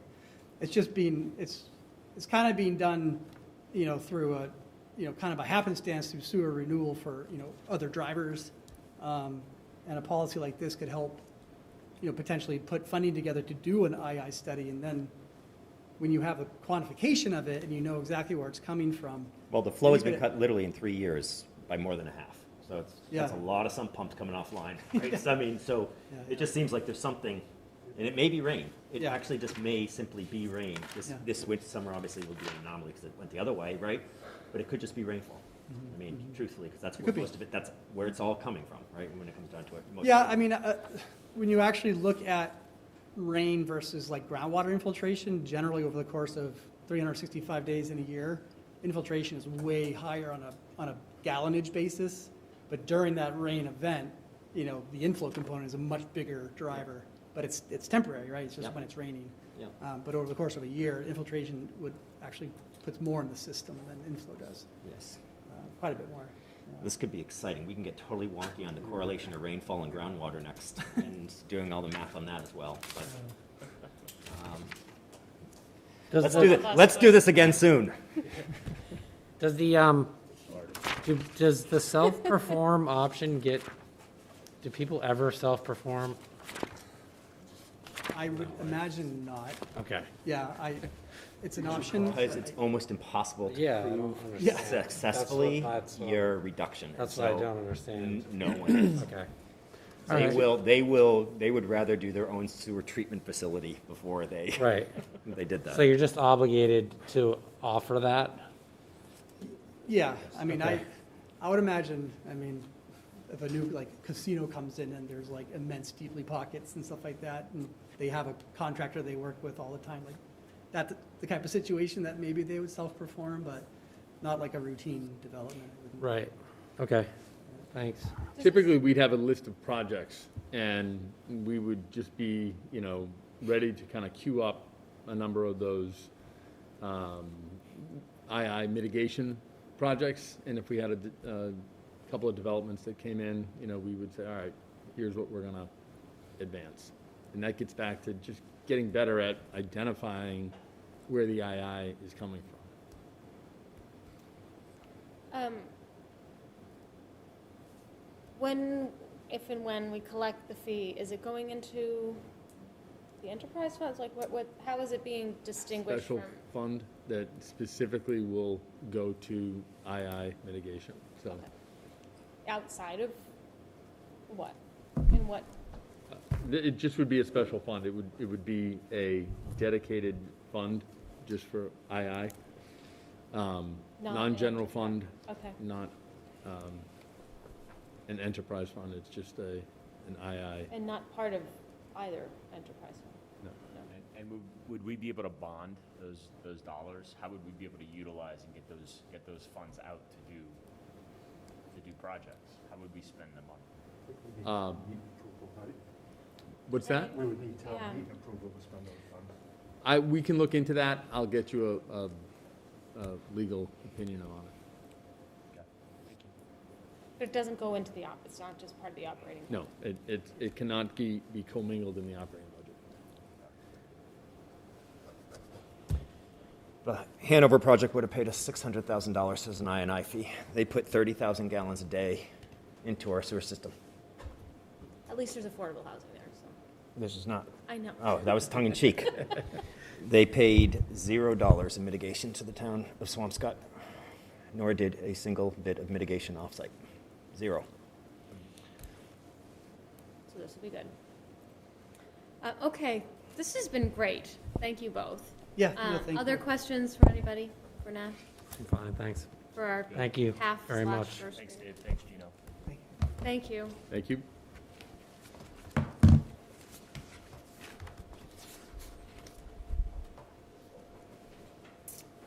All right. From one exciting topic to another, we are looking at the presentation of the tax, FY22 tax rate recap. And this will be what, Sean, you'll present with Ben Straight? Yes. The And Patrick Luddy. town assessor and Patrick Luddy. Yep, great, town accountant. So just want to recognize Neil Sheehan from the Oh, Board of right. Assessors. So I Hi, Neil. just got a procedure that we can call our meetings to order. Yep, absolutely. So we have Lara and Tassia. Oh, you're moving them to panelists. Okay. And it's the three of you, right?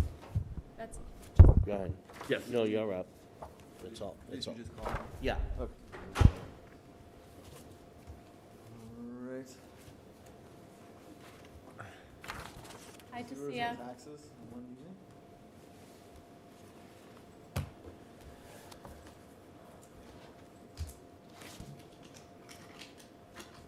Hi, can you guys hear me now? Yes. How are you guys doing? Good, thanks. Great. Good evening. Good. Okay, yep. Hi, it's Lara. Hi, Lara. Sure. You can skip the first slide.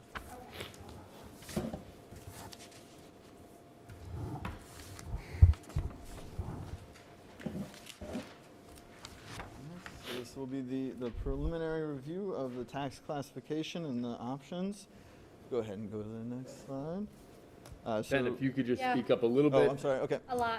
Why don't I introduce you? Ben Straight is our relatively new assessor, but certainly Ben has been here long enough to take a look at every single value in town, and frankly, we've met a number of times to review the updated values and work with the Board of Assessors to really present this annual classification. This presentation kind of models what we've presented in previous years, but there are some interesting trends that I think the board will recognize. So with that, Ben. Yeah, thank you very much. Yeah, I tried to keep the presentation similar to what you've seen last year, with updated information. And it has been a short 10 months since I've been here. It seems just like yesterday when I saw you all last. But so we're going to start off the presentation and talk about values and the changes, the yearly trends, and then Sean will go through some comparisons. And then Patrick will do a budget review, and I'll go over the tax setting options, including shifting the tax levy, option of transferring free cash from the residential and small commercial exemptions, and then just a review of the next steps going forward. Next slide, please. I'll apologize for this slide right off, but this is a lot of good information, even though it's not presented very well. Here we've got some visuals on the next couple of slides, but this is basically our report card for the year, and this is the LA4 in comparison with last year's LA4, and shows the percent differences on the values. It shows the dollar amounts in the second to right column, and then the percent differences on the values. So to note here, the single families are up by 9%. And then at the bottom, we've got some totals down there. So total residential is up almost $320 million at 10%. Commercial is up 16.7%. Industrial properties are up 15.6%. And personal property is up 24.4%. Next slide, please. For an overall increase of 10.7%. So we'll break that down a little bit. These are the commercial, industrial, and personal properties. This is going back to 2017 to 2022. Over that time frame, the total of those three classes has increased 70%. And so in the column all the way to the right, that's the current 2022 assessed value. That has gone up 18% as a total class from last year. And you can see that each of those classes, the blue being personal property, the dark blue being personal property, lighter blue industrial, and green commercial, each of those have expanded and increased in value from the prior year as well. Next slide, please. This is the same information on the residential side. So this is the total residential class over the same time period. Sorry, you've lost the dates at the bottom there, or at least on the presentation screen. But so over the same time period there, the increase on the residential total class has been 42%. We'll break that down a little bit into the different categories in a slide or two. And last year to this year has been that 10% increase from the first slide.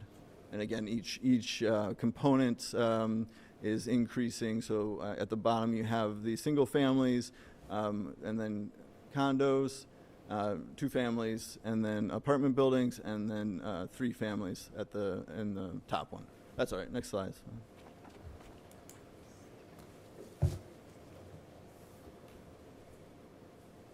So this is the percentage of total value. And so the pie chart in the top right-hand corner is the static picture of 2022. And what each of these values represents of the total overall value. So residential values are 92%. These are rounded numbers in the pie chart. The commercial 6%, 1% on the industrial side rounded up, and 2% for the personal property. And then on the right, or on the left rather, what you have is a chart showing that trend over the last 5 years and the increasing percentage of the commercial, industrial, and personal properties as a percentage of the overall total.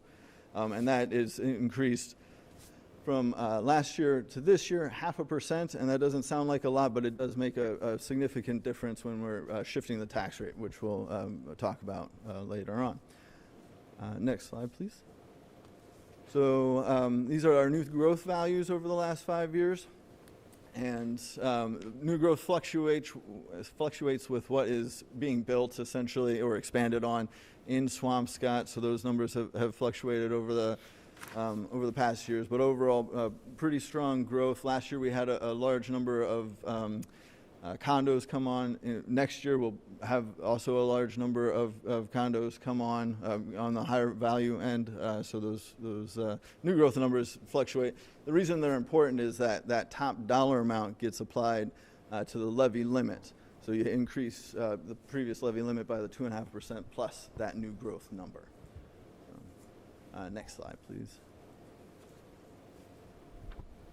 So these are the average values in Swampscott, 2017 to 2022.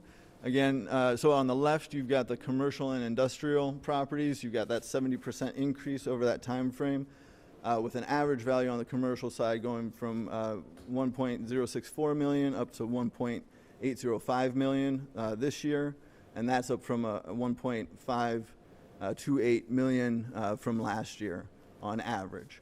We'll talk about medians in just a second. The next section is the condominiums. Same time period, 46% increase. On the multifamilies, which are 2 to 8 unit buildings, those are up 57%, and single family homes up 42% on average. Next slide, please. What's that? Oh, is everybody okay if I take my mask off? Yes. Yeah. Okay, thank you. All right, so these are the median values. So again, commercial industrial median value on the left side, and the median is kind of a more useful center of measure when you're talking about real estate because it represents more what the average folks are paying. So on the commercial side, that median value is 1/3 of the average value. That has increased 67% over since 2017 to a now median value of 594, which is up from 490 last year. The condominium median value is up 52%. Multifamily 61%. And the median value on single-family homes during that time frame is up 38%. So now I'm going to toss it over to Sean so he can go over some comparisons. Sure. So just the next slide, Allie. Thanks. So this is a little bit of a spaghetti slide, but it reflects the trend line for the 34 cities and towns in Essex County, absent Andover, but if you draw your attention to the far left, you'll see a blue line and 2 lines above it. That's Swampscott back in 2012. We were the top 3 or the 3rd highest average single-family tax bill in Essex County. And so over the last 10 years, essentially, we've we've changed that. If you draw your eye over to the right-hand side, you'll see there are 8 communities that are higher than Swampscott, and it reflects a trend that Swampscott actually is moving more towards the middle of the pack. We're not quite there yet, but there's a trend line, and you'll see as we move through the next few slides how that has been affected over the last 5 years in particular. And so, Allie, if you can move to the next slide, please. So here's Swampscott's place with average single-family tax bills from 2012 to 2021. We've looked at this slide over the last 5 years, and every year we've monitored the ratio between Swampscott's average single-family tax bill and the average single-family tax bill for Essex County. And you'll see, in 2015 we were 29% higher than the average single-family tax bill. 2016 we were 24%. In 2017 we were 20%. 2018 we were 22%. 19 21%. 20 14%, and 21 14%. So we've been able to kind of bring that average down. We're still not quite at that average, but it reflects, efforts to really make Swampscott more affordable. So next slide, you can see just a table. Sorry. That just reflects the variance in the average single-family tax bill for Essex County single-family tax bills versus Swampscott's. And so you'll see, over the last 10 years, some variances between Swampscott and Essex County communities, with FY21 Swampscott being $1,184 higher than the average Essex County property. And that's down from a high of $2,600 back in 2013. But certainly in 2017, we were $2,375 higher. And last year we were $1,184 higher. And so we've also looked at peer groups because we know, next slide, Allie, if a few years ago, we looked at a peer group based on percentage of population. We looked at communities that had the same, ratio of commercial and residential property. We looked at communities that had similar demographics. They didn't necessarily need to be in Essex County, but they had a similar background as Swampscott. So next slide. So with our peer group, we trended actually a little bit more favorably, but you can see over the years, over the last 10 years, Swampscott has basically trended, favorably, but we're still a bit higher than a number of the peer groups.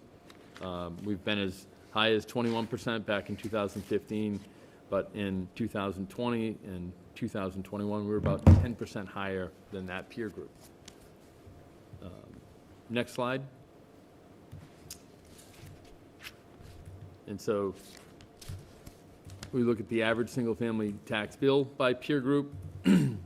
This tells, I think, an interesting story because you'll see, over the last 10 years, we went from a high of 47% back in 2012, 30% higher in 2030, and last year we were 12% higher. Consistently from 2017 to 2021, there's been a significant drop in the variance between our peer group and the average of our peer group and Swampscott's average single-family tax bill. So the next slide just shows the variance, and so with that peer group, we've gone from a high of variance back in 2012 of $2,661 more than the average, down to just $948 higher than the average for 2021. And so we're really bringing Swampscott back to an average within that peer group, and I think that really reflects a lot of the hard work to really control costs and really build financial discipline across the town budget and through contract reviews. The next slide. So here's something that's, been a real challenge. This goes in the opposite direction. So this is the average commercial and industrial values in Swampscott versus Essex County. And so we have been historically about 17, 18% higher. Since 2014, this has gone up dramatically. And I think this reflects a real strong focus on economic development. It really reflects a real focus on making sure that we get ad valorem value for all of our properties. We look at our commercial properties very carefully because we only have a few, and we want to make sure that we get those values correct. And we've spent the last few years not only just advancing economic development strategies, but also really thinking carefully about, making sure that we get the value. Next slide. And so this is the average commercial industrial properties versus Essex County properties, and you can see, we're quite a bit higher, and historically this has ranged from the high 70s and 80s down to the 60s, but over the last few years we've jumped back up to about 98% higher than the average in Essex County. Now, we're a small town, and so the properties that we have are we don't have as many commercial properties, and they become that much more valuable. And so the market's reflecting the scarcity of properties and the value. And so just next slide, please. Just with residential, this is the variance between the average commercial in Essex County. And so you can see, this ranges from $14,000 up to FY21 of $19,000. I think that reflects a positive trend. We want our commercial properties to really be valuable. This does shift a portion of the tax burden to that small commercial slice of the pie, and we've been focused on really trying to grow that commercial piece. So, next slide. So at this point, I'm going to turn it over to Patrick Luddy, our town treasurer. We're going to essentially go over, the town budget, but the components of how we manage the tax policy. With that, Patrick. Thanks, Sean. Can you guys hear me okay? Louder. Okay. All right, so I'm going to go over the costs that are being considered in the tax rate recap process this year. Next slide, Allie. Okay, thank you. All right, so this table summarizes all of the appropriations that have been made by town meetings since last time we set the tax rate. Column B is our operating appropriations for the general fund. Column C includes various items that were appropriated from free cash, including transfers from reserves and several items to fund capital. Column D of other available funds, that's our annual Chapter 90 appropriation for street paving projects. And then in column F, we have our enterprise fund operating appropriations. So total appropriations on the bottom left there is $71 million. So that's being factored into the process here.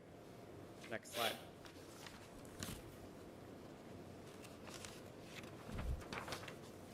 Okay, and then on top of appropriations, we have to consider state assessments, which we're obligated to fund. There's various items on here. A large component is $1 million for tuition related to students who attend school at charter schools or through other avenues out of district. And then another component is the costs associated with the MBTA infrastructure. That's $350,000 this year. And there's several other items itemized on the top, smaller items totaling about $52,000. So in total, our state assessments is about $1.5 million this year, and that's up $160,000 from fiscal '21. So these are costs we're going to have to consider in this process as well. Next slide.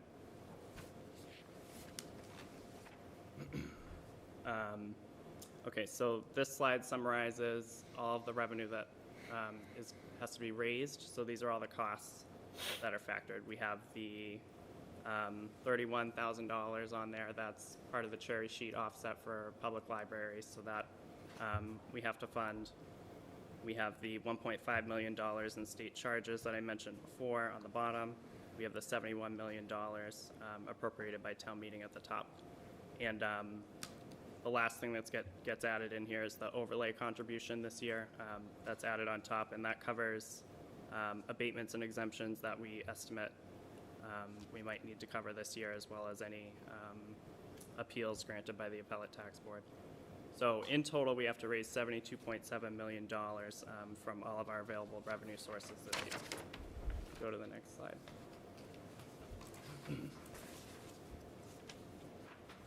Okay, so how do we pay for that? We have state aid.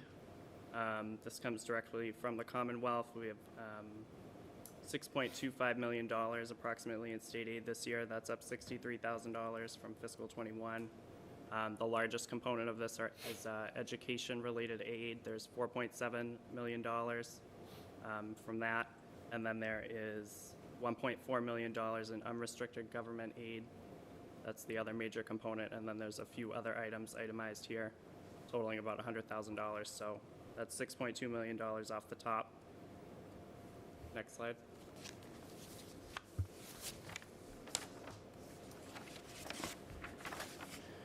Okay, and then we have our local receipts.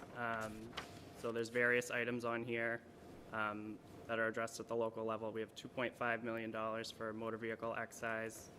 That shows up on this schedule. Meals tax, rooms tax. New this year, we have excise and impact fees from cannabis operations in town. So those are showing up now, $120,000 total. Solid waste fees, interest on delinquent bills, rentals from town-owned property, building permits, liquor licenses. All of this is factored in. I've sat down with Sean and Amy, and we've gone over all of these estimates. They're in line with what we've collected in the past, so our past practice, and also the new items we've coined here. So this is up about 5% from last year, which we were comfortable with. Can we get a actual variance report to show us what you've shown here compared to what was the approved budget? Sure. For these? Yep, I can get that. What the budget was based on, I should say. Yeah. Great, thank you. Definitely. Next slide. We typically, do make those adjustments based on, we put a budget together, but, the revenue does change and the picture does change and the forecast changes. So that's typically, you will see a variance. Sometimes it's up, sometimes it's down. This time, I think we are pretty. Was it based on a tight. 5-year actual average? We do have 10 years worth of actuals, and we do kind of take a look at that performance, but basically the trend line is, it's been a really difficult, last year was a very difficult year, and we're just seeing, some changes in the market, but, that historical perspective is helpful. So if we could get back to having quarterly updates on revenue and expenses, that would just help. We haven't had one for several quarters at this point, so it just, Agreed. we don't know how we're tracking. So we just want to know what the assumptions are. Sorry, where is the, where are beach stickers? That is line 15, recreation. That shows up in that total. That's all Yes. beach stickers, okay. Thanks. Okay. All right, so this is a summary of all the revenue sources. So at the top, you have the estimated state aid, $6.2 million that we talked about, the local receipts that we just spoke of on the prior slide. The estimated enterprise fund receipts show up here.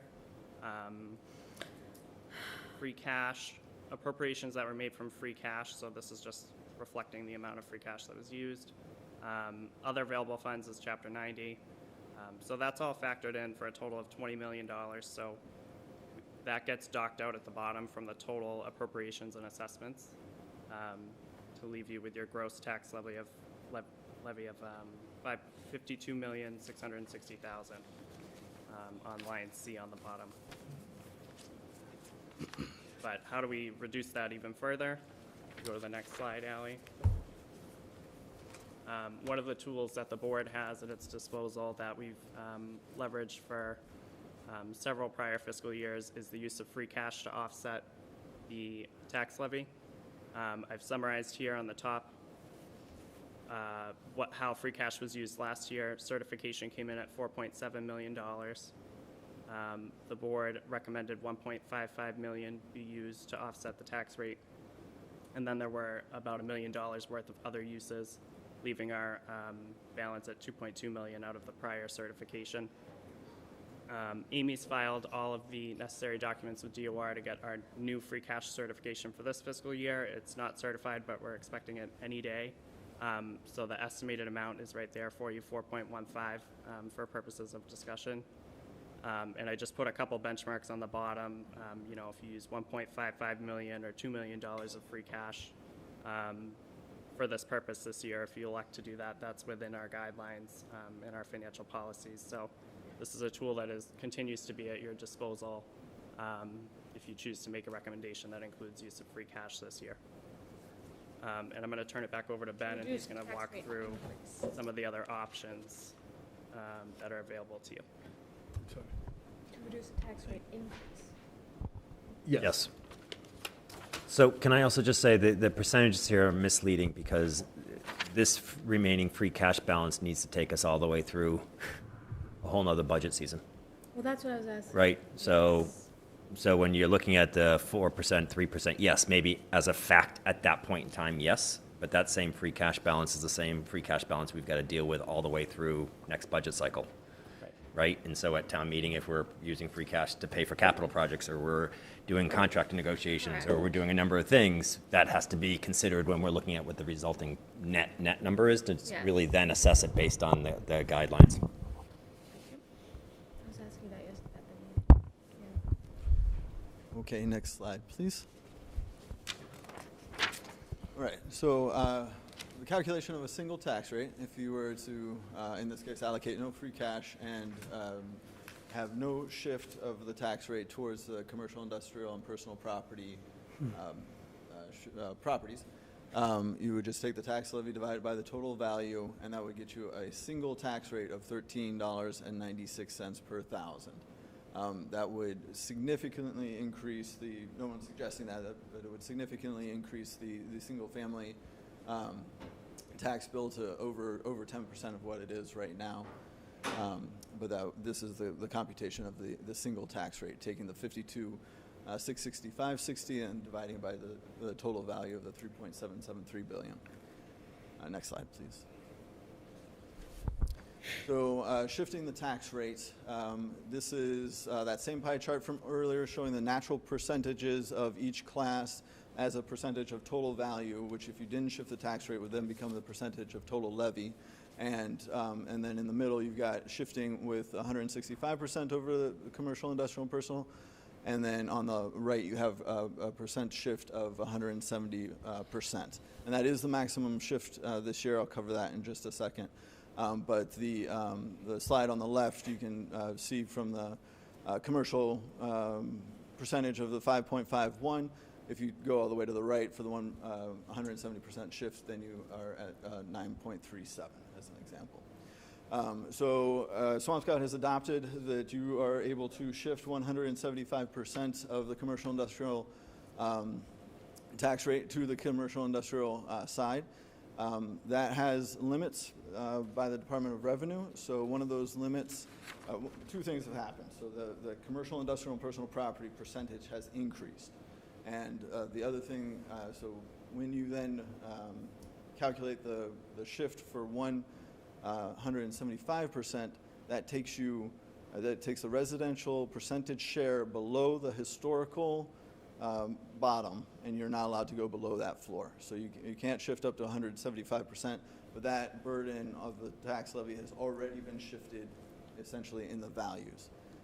So that floor on the residential side is 87%, and that equals a 170% shift over the commercial side. I want to highlight, just a few years ago, we were at the risk of having to reduce the split because we didn't have enough of a growth in commercial, and we were seeing a shift, you know, to the commercial sector. And so we had a challenge from DOR that, you know, we really, you know, had to be very careful with the split.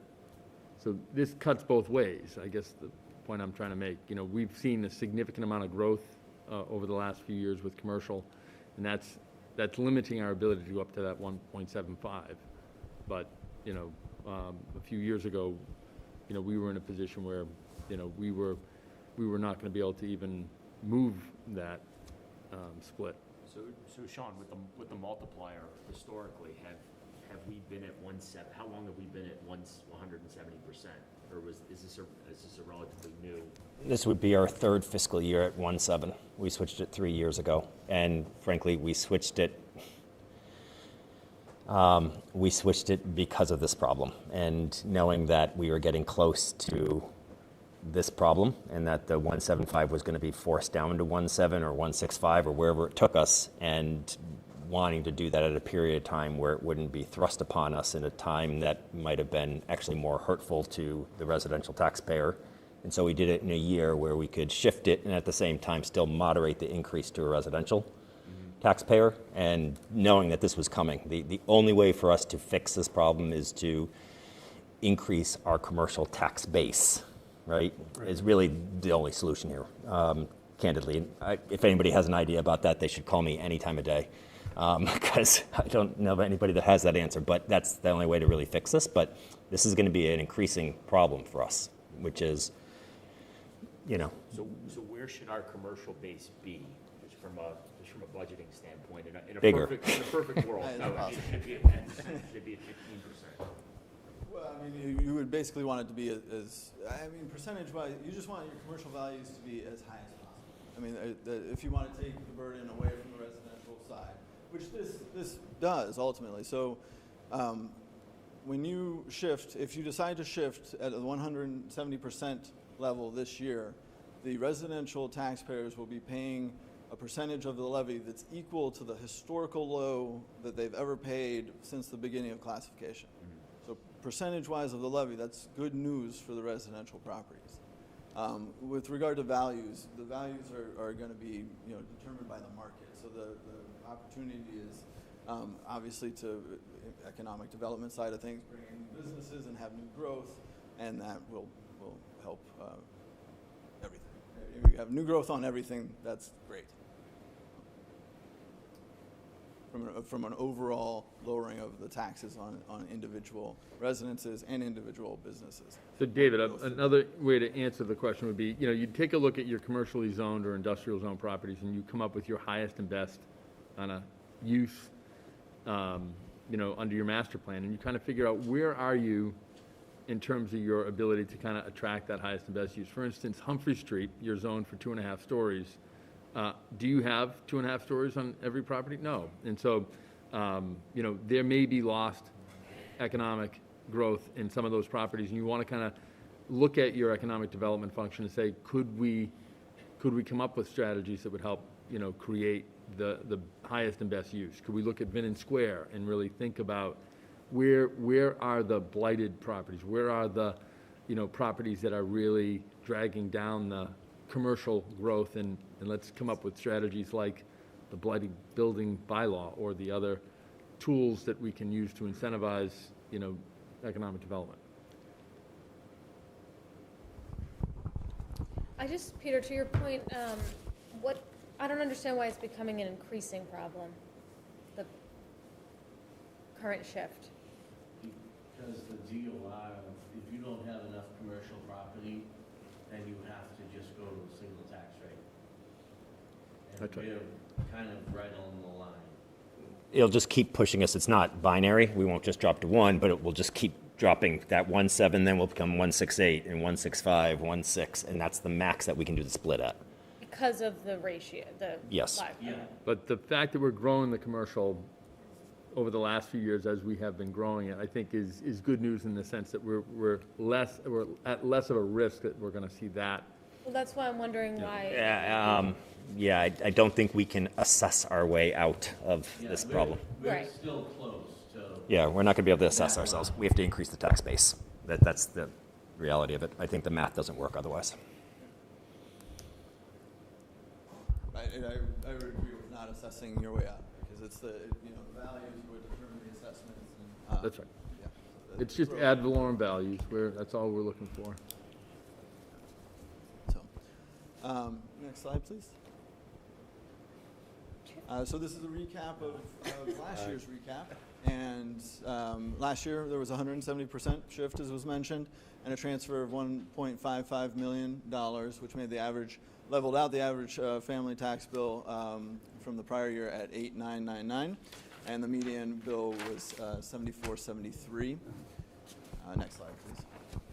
Which brings us to the suggestion for this year. There we go. So if the same amounts were used this year for the 170% shift and the transfer of $1.55 million, that would bring our total raise down to the $51,110,560. And next slide, please. Oh, I'm sorry, go back one. I apologize. Actually, it's on here too. But that would bring the average single-family tax bill to $9,078, and the median tax bill to $75.26. So a slight increase over last year. Next slide,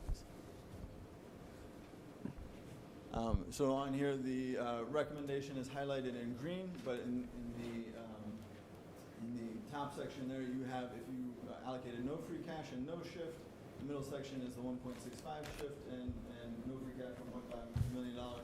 And then in the next section is the 1.75 shift. So if you allocated no free cash and no shift, that would raise everybody's tax bills on average $933 or over 10%. Also, that would be over 10% on the median values of homes as well. So at the 1.55 mark with the 1.7 shift, you would be increasing the actual tax levy 2.77% over last year, increasing the average single-family bill by under $80 or less than 1%, and the median tax bill by $53 or less than 0.75%. If you were to allocate no free cash at that shift level, you'd have a tax rate of $315 for an average single-family bill of $9,356, an increase of $357 or about 4%, and $283 on the median for 3.75% increase. If you allocated $2 million, that would level out the tax bill from last year with a variance of $1 or 0.01%, and the median taxes would actually go down by $12 at that level. Can I ask you to just go back for a second? Can you go back To the one last slide? Sorry. So if you just look at the average, this is fiscal year 22 proposed, the way you're doing it, and you have average condo tax bill. I just want to focus on that one, 5495, right? And if you go back now to fiscal year 21, one more slide earlier. Yes. So my question is, why is condo shrinking when condos went up assessed value higher than single family assessed value? Good question. Well, so the median values went up. So the values you were looking at earlier were class values. So on average, the median and the average and median condo bills went up 6.6% and 6.1%. So and then the tax rate is going down, so that has the effect of lowering the average, lowering lower both the average and the median. Apologize. And we're still on 2020 values.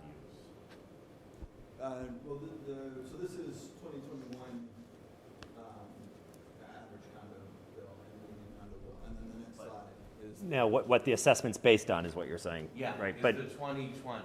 but go back to when I go look at your Even though we're going on I'm sorry. 2022 fiscal year. Right, but it's when you're comparing fiscal year 21 to 22, you're showing a 10 point. You're in property type 102. Going back to your table, you're showing a property an assessed value increase of 10.4. Right. So that's the whole class, or the whole world of condo properties is up by 10%. Right. On average, within that class, they're up by 6.6%, and the median values increased. The median value increased 6.1%. Yeah. So basically, the answer is we have some really expensive condominiums that have entered our base, right? Yep. And so it's Exactly skewing right. it. Got it. That makes sense. Thanks. Good answer. Thanks. Next slide, please. Or I wasn't testing you. I genuinely didn't Good know answer that. to a And good it's a good answer. yeah. No, I'm glad it was. It's not an easy one to explain, really. I went back. I mentioned it to Patrick. I was like, this is. I had to go back and check all those numbers to make sure everything was right.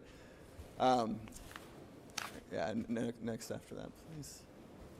All right, so this is excess levy capacity. This is assuming the 1.55 transfers to get us down to the 51,110,560 as the overall raise, which leaves the excess capacity at $6,091,154. And that is, it's helpful to have that excess capacity if you need it. It is also, typically considered beneficial to not tax at the maximum of the capacity, both for backup purposes, but also so that you're not spending all of the money that could possibly be spent. So this is currently the excess levy capacity. You can see that amount has been increasing over the past 5 years there. Next slide, please. So this is the single-family average tax bill history. This is using, the last number is using that 1.55 million allocation from free cash suggestion. So you can see kind of the trend from over the last 10 years going in an upward direction, and then being decreasing or leveling out or ticking up ever so slightly this year. With that average increase of $80 and the 53 median increase. Next slide, please. I'll skip that one to this one. So this is Swampscott single family values on the top line, and then the average tax bill on the bottom line there. They're two different scales. The single family values scale is on the left in billions, and on the right in thousands is the tax bill. Which just gives you a little indication of how through budgeting you can, and tax rate shifting, that you can lower and maintain a steady tax level even as values are going up. And that's, again, that last number is assuming that 1.55 transfer. Next slide, please. So the residential exemption option. This is something that you need to vote on each year, whether to adopt the residential exemption or not. I know you discussed this last year, so I'll try to be quick. But the residential exemption can grant up to a 35% exemption on all owner-occupied properties. That's done by shifting the same amount of taxes is raised from that class, but you're shifting the burden onto non-owner-occupied properties as well as the higher value residential properties. Next slide, please. Wait. Yep. Why either of those? Or both of those? Both of those. So, actually, let's go to the next slide, because I think that'll kind of illustrate it. So you're exempting 35% of all owner-occupied properties, but only the owner-occupied properties on the lower end of value get the benefit, and the higher end get the burden. Mm-hmm. Also, in that, the large apartment buildings, anything that's paying the residential tax rate, they also, being on the higher end of value, would be paying more, and non-owner occupied, so not getting the exemption. And does the exemption have to apply to both? So the exemption is only for the owner-occupied properties, and then that amount of burden that's exempted is shifted onto the rest of the properties. So you increase the tax rate on everybody on the residential side, and the people who end up paying for it are the people in the higher valued homes, and then the larger residential properties like big apartment buildings. Or non-owner occupied. Or non-owner occupied. Anything that's non-owner occupied on the residential side would not get the exemption and be paying that higher tax rate. And so as an example, this is all 2021 numbers. If you had adopted the residential exemption last year, the tax rate, instead of being $1,380, would have been $1,979. And the DOR doesn't say don't do this if you have lots of owner-occupied properties, but what they say is the communities that choose to adopt this exemption typically have large numbers of big apartment buildings, non-owner-occupied properties, and or resort communities where you have a lot of people coming in and not actually residing there as a resident. And this only applies to residential non-occupants, so not businesses that are renting. This has nothing to do with the business side. It's confined on the residential side. So any the exemption is paid for itself by raising the rate on all the residential properties. I don't think I understand this. So next slide, please. Thank you. So this is a small business or small commercial exemption. Wait, I'm sorry. Oh, no, that's okay. I'm like just not getting this for some reason. Why? So basically, is this a statute? Is this an option that requires the people to be removed in a certain wealth bracket? I'm just not getting why. Can we impose a tax burden on non-owner occupied buildings and not have it affect any owner occupied residential properties? No. No. Right, it has to be both. It does have to be both, yes. So it does have to be both non-owner occupied, and then everybody on the residential side pays the higher rate. On the lower end of the scale, that higher rate on the lower assessed value then is, or exempted value, is beneficial to the homeowner. On the higher end, it becomes an increase in the burden. Do we have an idea of, in our town, how many properties that would be? So in past years, the slide actually showed you the number of parcels. This year, it's not here, but so the answer is we do have that information. We show it to you because It's enough that it's not a good idea. yeah, it's interesting until you start seeing the parcel numbers, and then you're like, huh, that it's. The median is like, once you get past that, it's just interesting, you know, the house that's right on the button that gets the discount, and the one that So if you can just, when we come back for the formal recap vote, you can include parcel numbers, because I think that's, Polly's asking a question that in previous years we've had that data in front of us. Sure. Yes, yep, absolutely. Thank you. I mean, there's no, so is there I'm assuming no, that there's no option for. No, it's because think about it this way. It's just, so all this is doing is taking a certain percentage of the tax burden and putting it now in this new class of non. Yeah, no, I get it. Right? People so the who have more remaining, money. But Yeah. no. It's, but it's based on your house value, So it takes a certain percentage of the taxes and disproportionately taxes non-owner occupied. Just Right. hard stop. The remaining balance that's still going to home occupied are distributed that if you were at the average value, right, you're going to be at zero. If you're below average value, the normal distribution of taxes go into play then, right, of the remaining amount. And the reason it's so draconian is because the tax rate now has shifted, so the multiplier effect. And so it's just, I get where the confusion comes from. We totally have stumbled over this, not you. I had to stumble over it. It's just a normal distribution.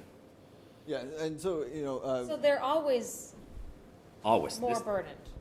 Who's more? Who's they? The Higher value residential. People, yeah. Right. Yes.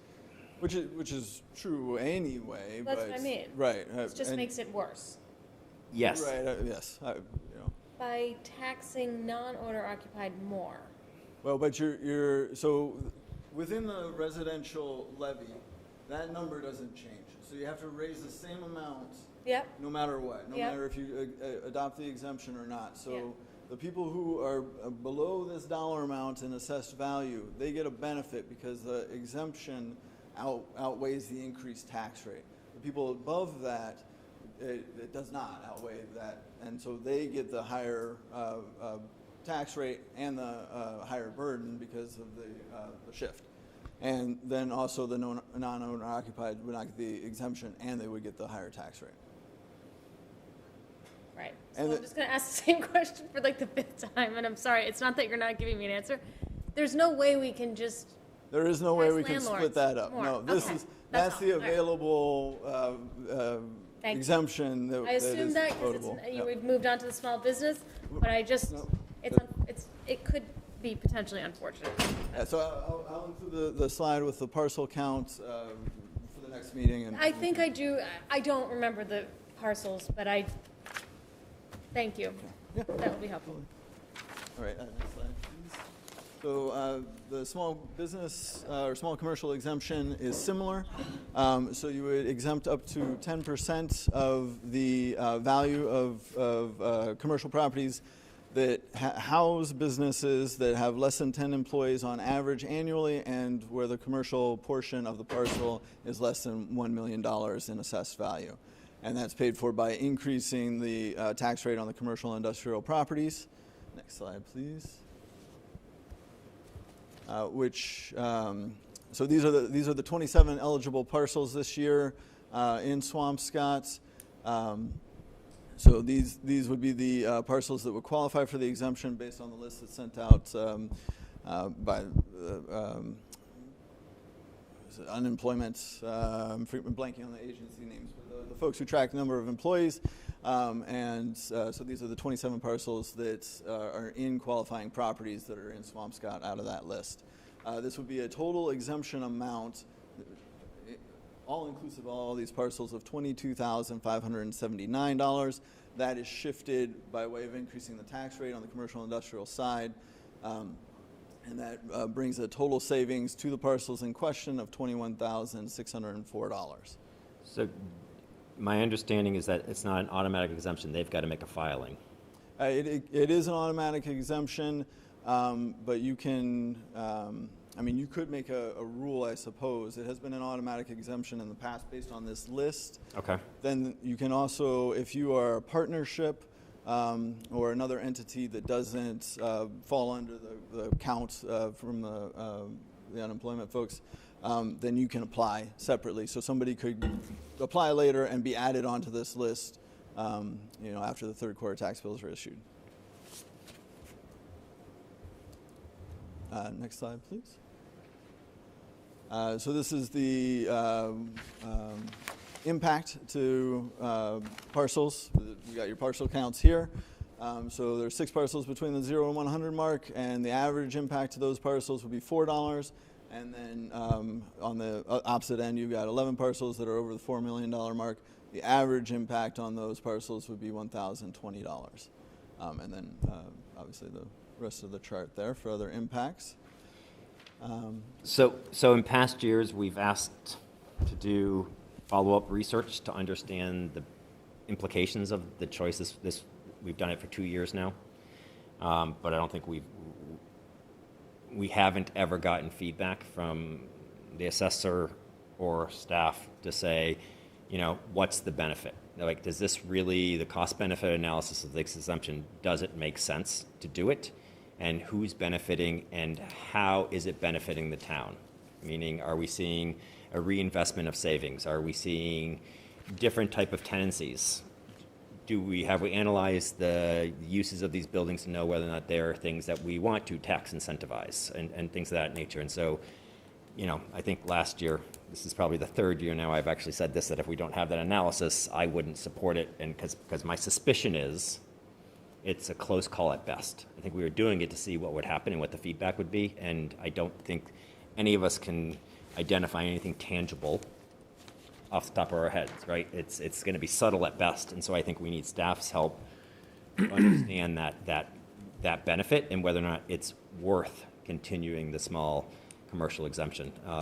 You know, I can recognize some of the addresses, but most of them I don't even know what the business is, right? And so I think it's just, so I'd ask that when you guys come back, you guys have an affirmative recommendation and the basis for your recommendation. Why yes, why no, to help us get comfortable. We continue to have those conversations. We've had them over the last few weeks, and you know, we'll do our best to collect some data. It seems to be elusive to us as well.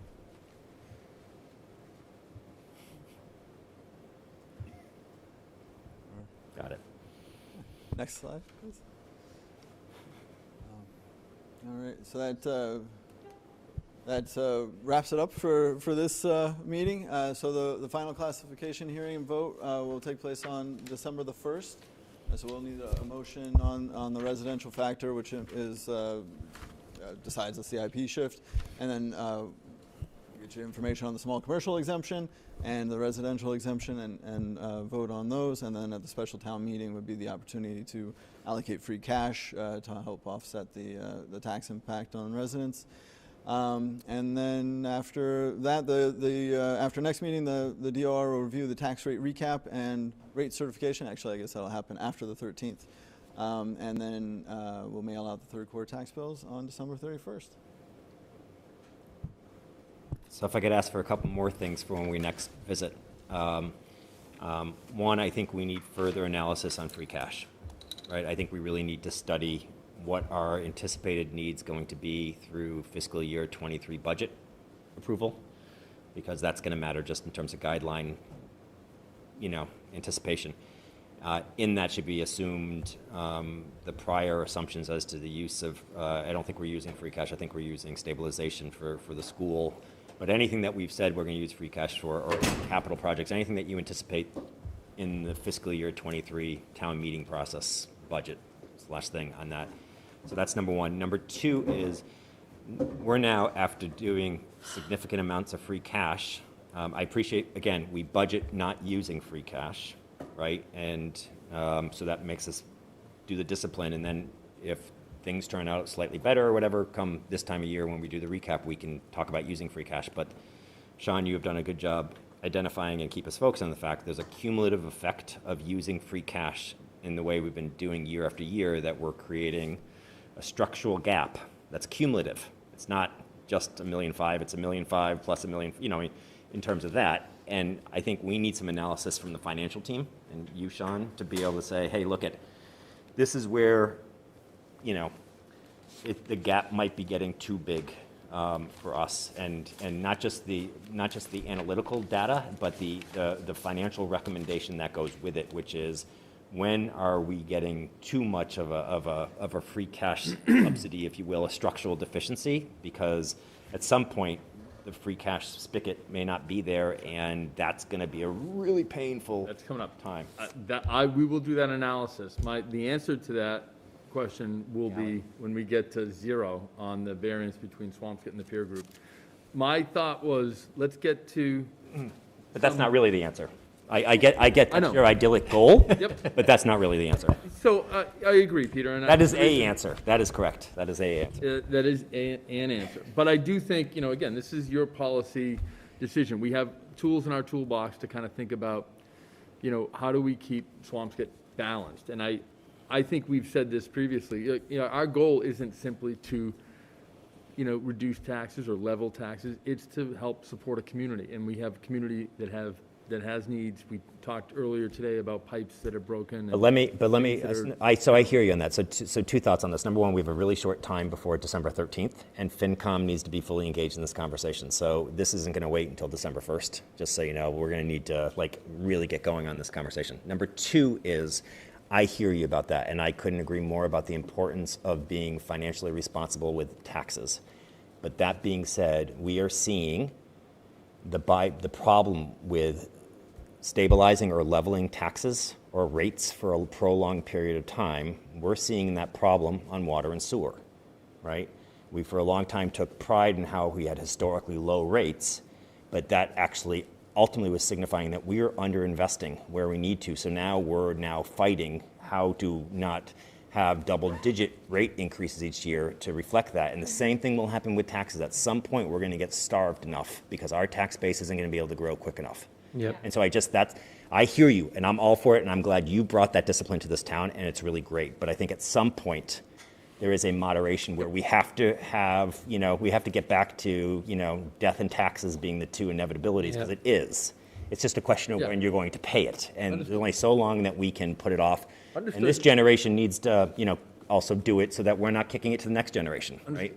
So it's that balance. I don't know what the answer is, but I do know the debate needs to ramp up, I think, on that. It's a balance. I think, again, you are elected to kind of make that decision.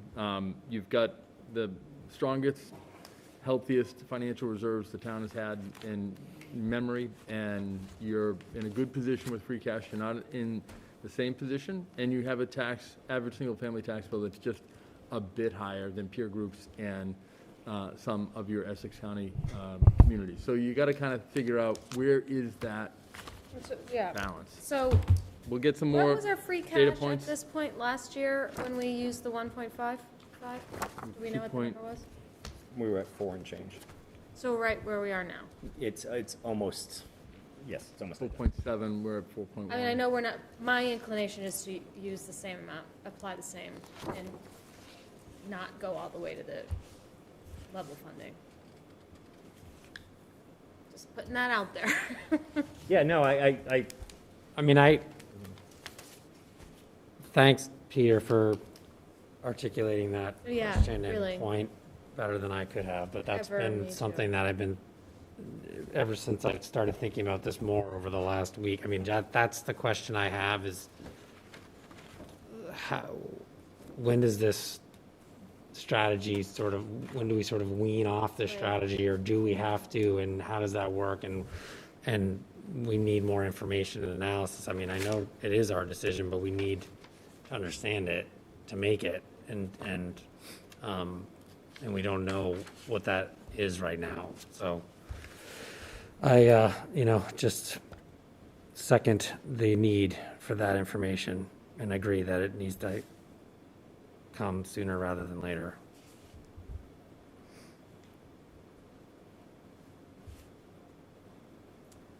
Do we have to ask any other participants in the group if they have any questions?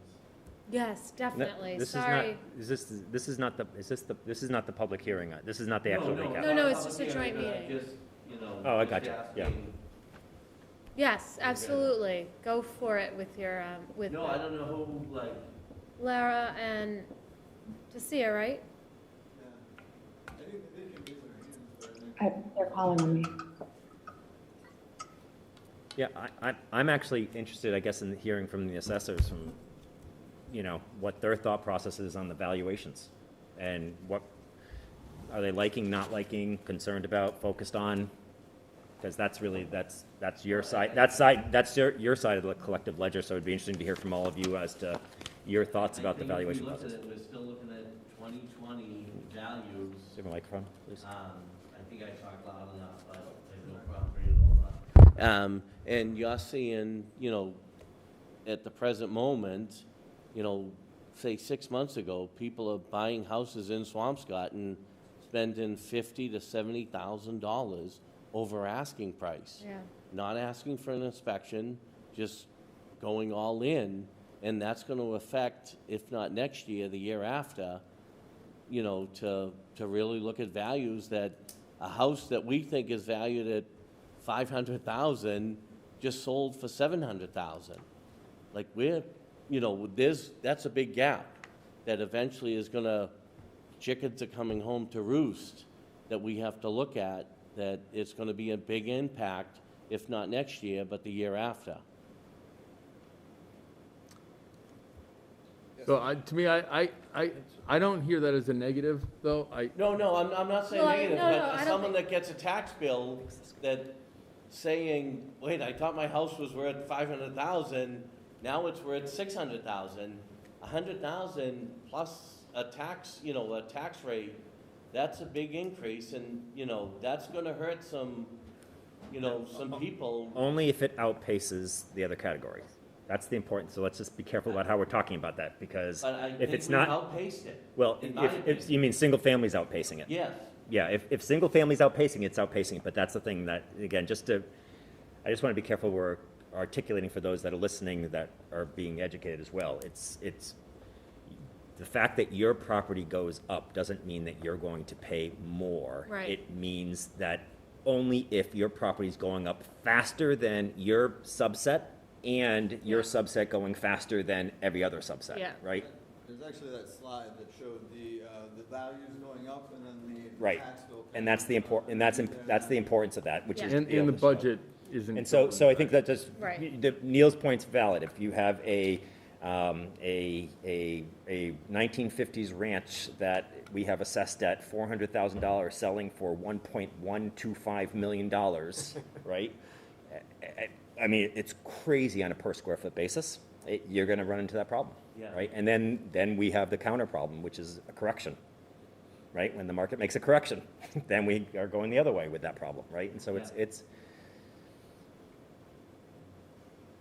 Right, but also, Neil, we are seeing the market soften a bit. So even though we did have outrageous home prices this year, we're seeing that soften, those market conditions soften right now.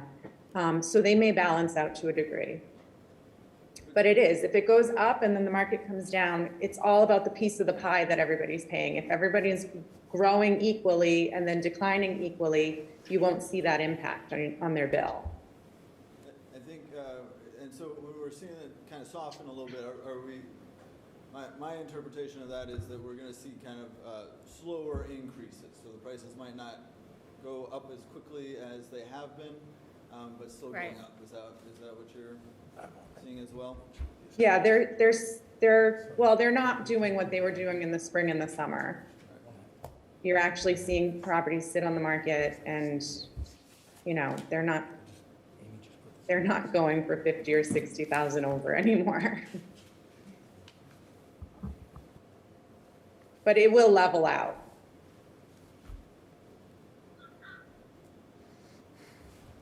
But I'd like to talk about the commercial values a bit, because I know we did have some increases with Tedesco. And that ratio that we have to maintain to have that split tax bill is incredibly important. So with the values increasing the way they are, that is definitely a concern to keep that ratio in check. Because like you said earlier, we're not going to be able to assess our way out of that. That is, that's been a big concern of mine for several years.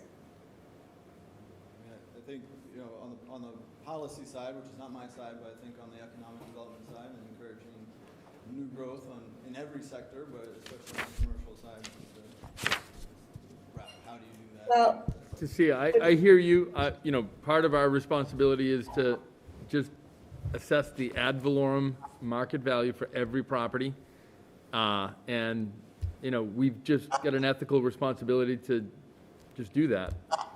We are driving economic development, and we're mindful of, you know, trying to stay within certain DOR guidelines and ensuring that we protect Swampscott taxpayers. I think we've tried to balance a lot of those responsibilities.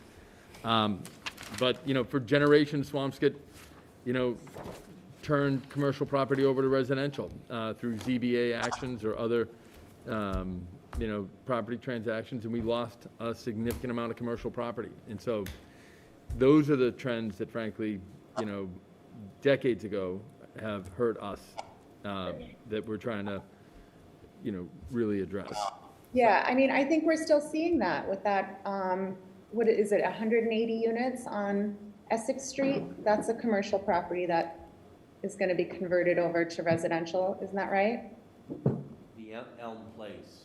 Yeah, so that's gonna have a big impact. What we really, I think we need to do is focus on growing affordable housing, because once we get to that limit, I believe it's 10%, then Chapter 40Bs won't be an option anymore. Is that correct? Yeah, That is the goal, but just candidly, given our percentage and where we are, Tasia, it's we should I be know, striving it's for a it, but huge gap. I understand, yeah. it's generations away, just because. So I actually have a question about that because, like, is it an option for builders to make a donation rather than actually build affordable units? Yes, the Affordable Housing Trust has the ability to, actually, I think we changed it to the Affordable Housing Trust now makes that determination. It originally was with the zoning board. It's either a payment in lieu or creation of units. And is that payment in lieu equal to the value of what those units would have been? Well, intellectually, it's intended to be. Actually, it's not. Right, so but how do we fix that? Because if the Affordable Housing Trust is the one to fix it, but the reality is that there's a policy reason why it's not as aggressive. Do I think it should be more aggressive? I don't know the answer. I think so, but it doesn't get to be true because the reality is that you want to incentivize certain projects to actually pay in lieu. And so therefore you want to make the number a place where it would incentivize them because, for example, White Court, I'm going to use that as an example, which is 20 units, averaging over $3 million a unit. You really don't want to put 10% of those units as affordable there because that's just, you're not getting bang for your buck there. You'd rather take a significant payment and you're able to create a lot more units that are actually more reasonable units as opposed to a 3,000 square foot affordable unit that someone, the guy upstairs is paying $3.5 million, but the person in this unit is paying $250,000, right? And so it's just, from a policy perspective, you want to incentivize that payment. Is the payment equal to the amount that it would cost us to buy the same number of units? It is it's a calculation, so the answer is no, but yes. I mean, so there's a calculation, there's a formula that the Affordable Housing Trust approved as a result of a town meeting amendment that gave them the ability to do that. So you're asking a question which takes me to something that Ben just said, and I guess I don't agree with you. Policy is part of your business. You guys know the numbers, and you guys see it, and you know the implications, so you have to be part of the policy chain. Right, you have to be. You've got to be ringing alarms when you see things going the wrong way. You need to be saying, hey, we need to bring to the attention of the zoning board. Every time they give zoning relief to a project that takes something from residential or from commercial and makes it residential, that's a problem for us. They need to understand that macroeconomic considerations for us. And so, which means we need your help too, because we can help ring those bells, but we need the knowledge to do those things too. So I would just encourage the assessor and the board of assessors to recognize that that voice is important. Advocate for, we should be changing zoning so that it's harder. For example, when we did the rezoning of the parking lot next to Stop and Shop in that area a few years ago to allow multifamily there was a provision that says you can do the multifamily, but you can't take down existing commercial without building back that existing commercial, square foot by square foot, in order to not decrease the tax base, right? And that was an attempt to do exactly what we're talking about here, which is to protect that split and to make sure we don't decrease our commercial base at the expense of multifamily. In a town like Swampscott, that's always going to be the urge because our commercial is just not vibrant enough, right? And so, but hearing from you guys, from the board and from you, Ben, like, give us that information, advocate that, say we should be looking at zoning changes, we should be looking at more zoning changes, we should be thinking about that. The zoning board, I don't even know if they're even thinking about that. I don't know if staff, when they're reviewing zoning or zoning petitions, are saying, hey, this is something that we're focused on, right? And so you guys, I just want to advocate for your voice to be heard, and you don't have to do all the work, just ring the bell so the rest of us, see it as well and know something specific and we can work on them. Well, this actually, I think, go ahead, Sean. It's just not one project that has, housing project that has come down that I haven't said mixed use. Try to find some, balance. We do need that commercial, focus because it helps us, shift some of the burden. And we need those jobs. We need those opportunities. Like, to me, Swampscott, we can strike a balance. It doesn't just have to be, residential. We can find ways that really make neighborhoods work with a mixed use type of strategy. That said, all of these points need to be, amplified. And I do think, our Board of Assessors can play that leadership role as well, You know it best. You study these values and you've seen the trend over the last 40 years. And, it doesn't just have to go one way. It actually, you can go back and get, more commercial property. You can look at ways to try to find commercial property, but the town's going to have to take a more active role in acquiring some of those opportunities. So I think a couple things. I am just cognizant of the time and the warrant that we have to go over, and also how we absolutely, in my opinion, need to meet with you guys more often. I think this is a really helpful discussion generally. I know that we have done financial summits in the past, and at the one that we first did in Salem, we had thought, oh, next time we should invite the planning board, because all of these conversations kind of implicate these other major committees. And I think the Board of Assessors, obviously, and Ben, and the planning board should be part of that. The zoning board too. And the zoning board, yeah. Eventually it affects Right. what happens. Their decision Right. comes to our table now, and, Right. at that point, our hands are tied, and Right. there's not much you can do, so. Yeah, because it doesn't make sense on a policy level to be operating in Yeah. the Years silos ago, that we we're did talk about a operating in. land use board summit. All the boards that have anything to do with land, That's what just I'm get together. That's Yeah. a fantastic idea, Yeah. because we are all working in silos, and there definitely needs to be some cohesion and common goals. Great. Yeah, I think if others are on board with that, I think it would be really helpful, because this is certainly. I would even include the Affordable Housing Trust in there. Yeah. Because, it is critical. I mean, I know we are way off on that, but for us to be taking a payment in lieu that isn't enough money for us to buy the equal number of units that we're losing by taking that payment, that's a huge, that hurts. Mhm.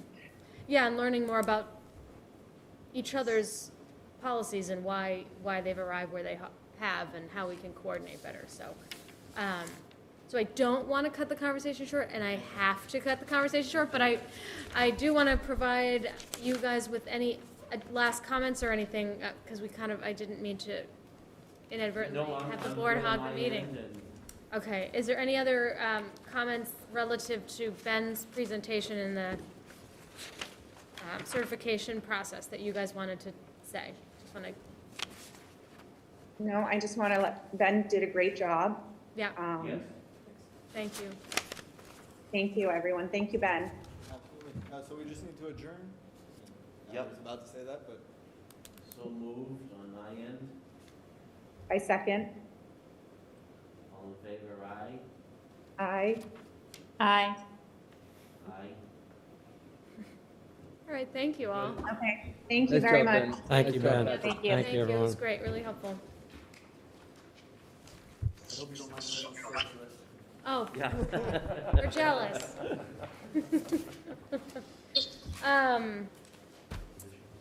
Okay, so Precinct map. yes, okay. Molly's like, for the love of God. So, okay, we're done with that for now, but we have to, what? Nothing. I was going to say something, Neil. Oh, You're running the meeting, so that I wasn't can subtle. say Okay. things to Neil. All right, so we're moving on now to the precinct map. And voting to approve it. Are you making fun of how long this meeting is? Not at all. No. I think the You're loving the iron. the length of the agenda is going to become your hallmark, I think. I'm very excited about that. I've always said we should. Not the vote night, for- Peter, just save it. It's awesome.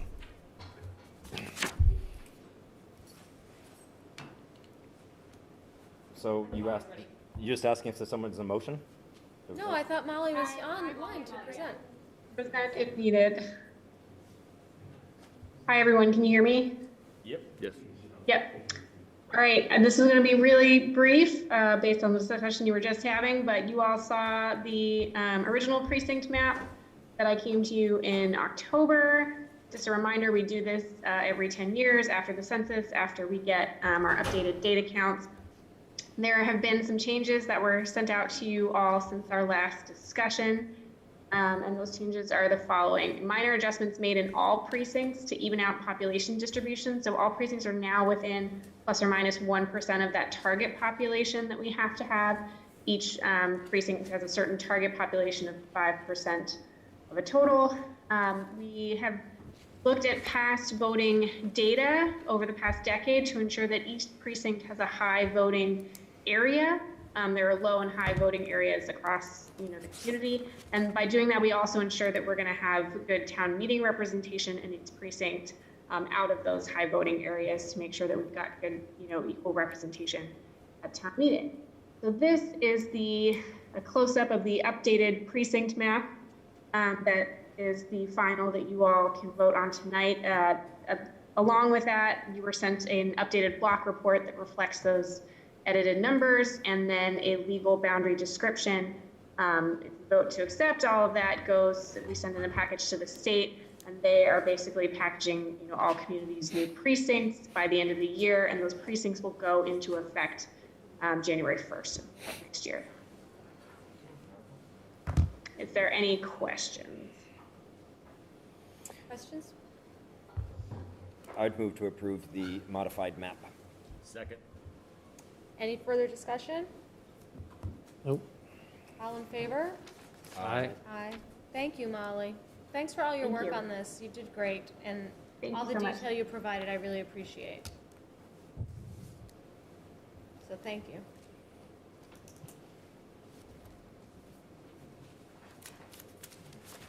Okay then, our last, and not short, item on the agenda is the special town meeting, fall special town meeting warrant articles. We need to, how do you want to do this, Sean? Do you want to review Sure. them? Do you want to just vote on them? Does anyone want to go through them one by one and see if anyone has a conversation?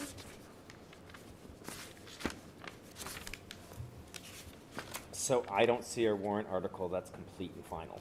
A Yeah. warrant that's complete and final. I see comments not done. I see some things here, so I don't know exactly how to close a warrant when it's not ready to be closed, I guess is my question.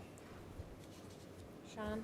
So we do need to make some changes to the warrant. We have a number of articles that frankly we likely aren't going to be able to complete by the time we close the warrant, but we wanted to have some placeholders. We do have some transfers or amendments for the FY22 budget. There's a list that we've compiled, but we likely need to make some adjustments to that, so, So I think that what I'm sadly going to have to suggest is that we go through it to identify what still needs to be done. Yeah. But I don't see a warrant that we can close tonight.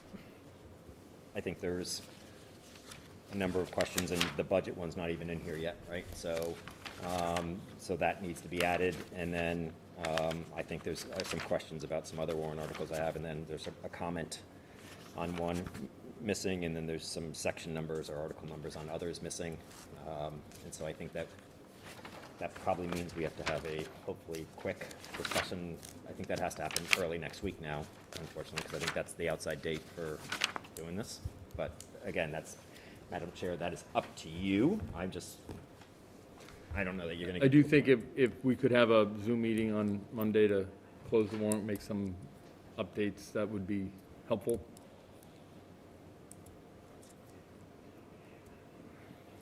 Monday, all of this will be settled? I think we can get a substantial update done for a number of the articles.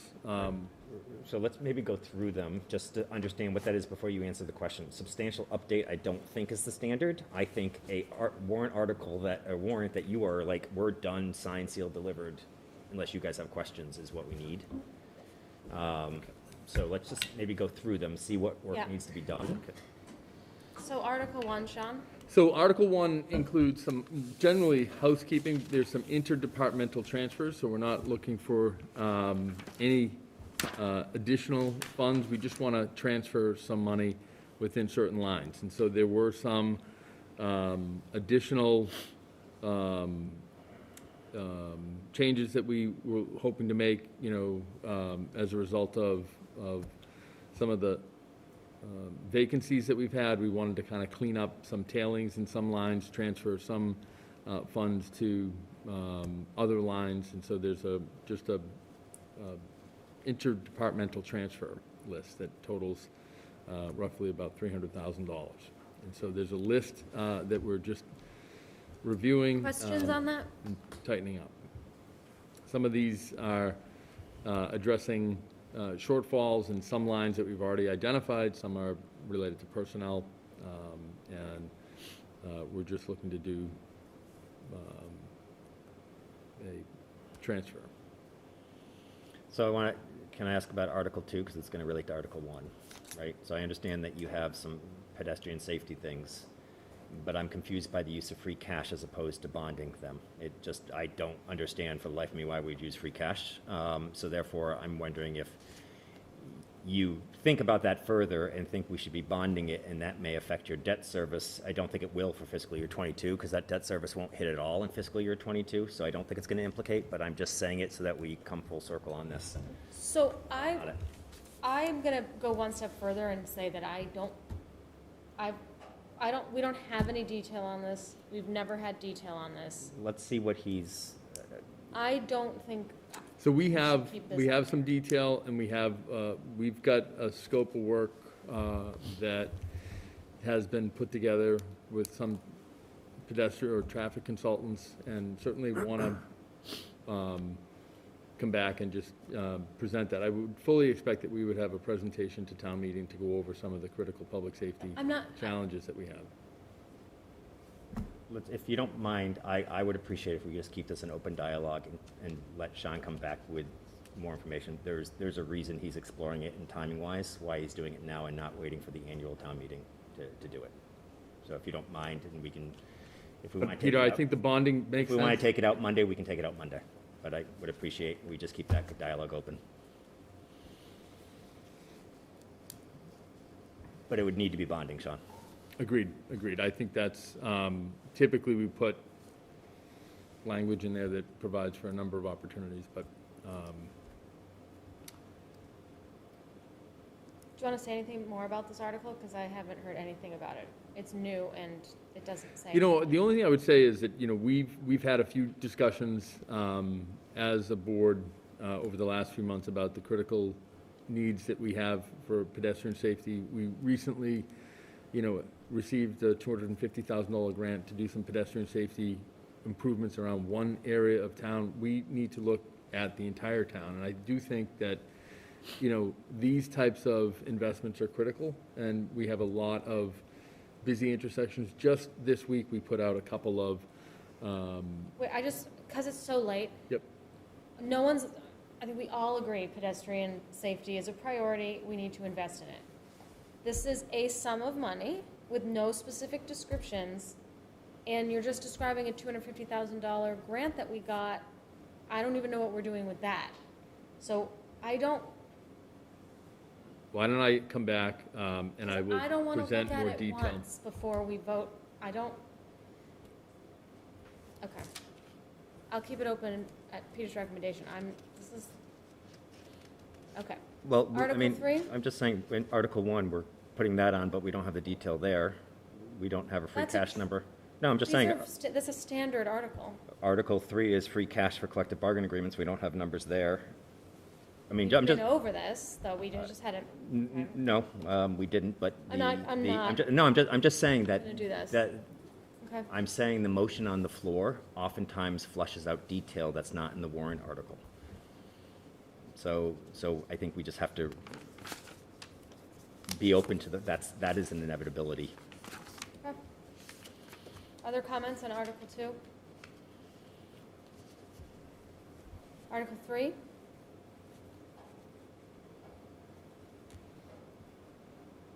That is a placeholder for 3 collective bargaining contracts that we have been negotiating. It's my hope that we can support an agreement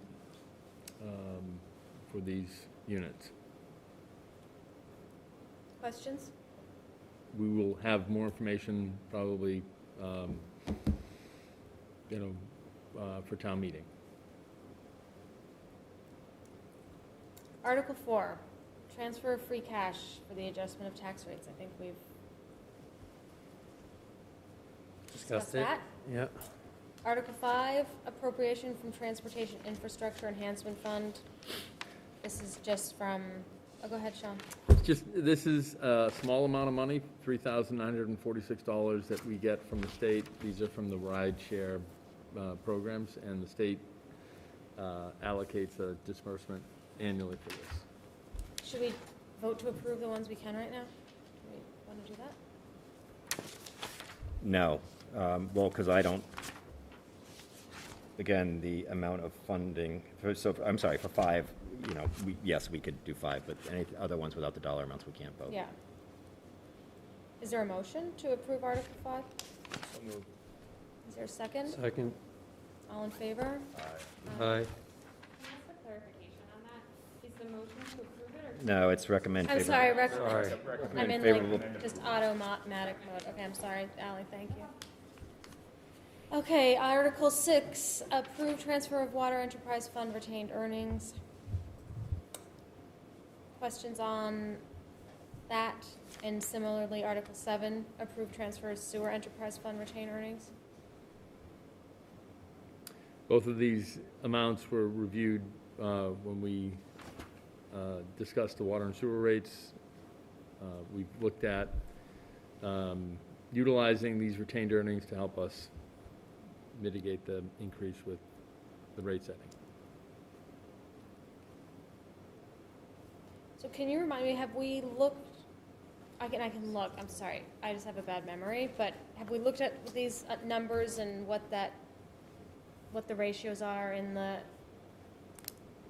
enterprise funds relative to the financial guidelines that we went? I've looked at that, and the amounts that are recommending keep us above where we need to be. Right. Pretty comfortable with that. Okay. I had thought that was, but I didn't know if it was related to this or not, okay. Can I ask you to please, 90K and 190K aren't proper jargon. We got to spell out numbers here. Like, well, not spell it out, but it can't be 190K. We actually need to do comma 000. Right? So let's just make that fix.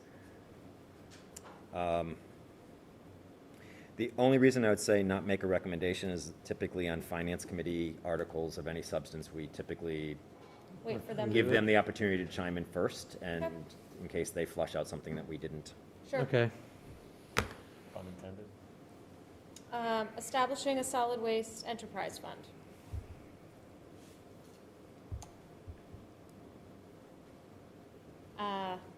Questions? So, this is a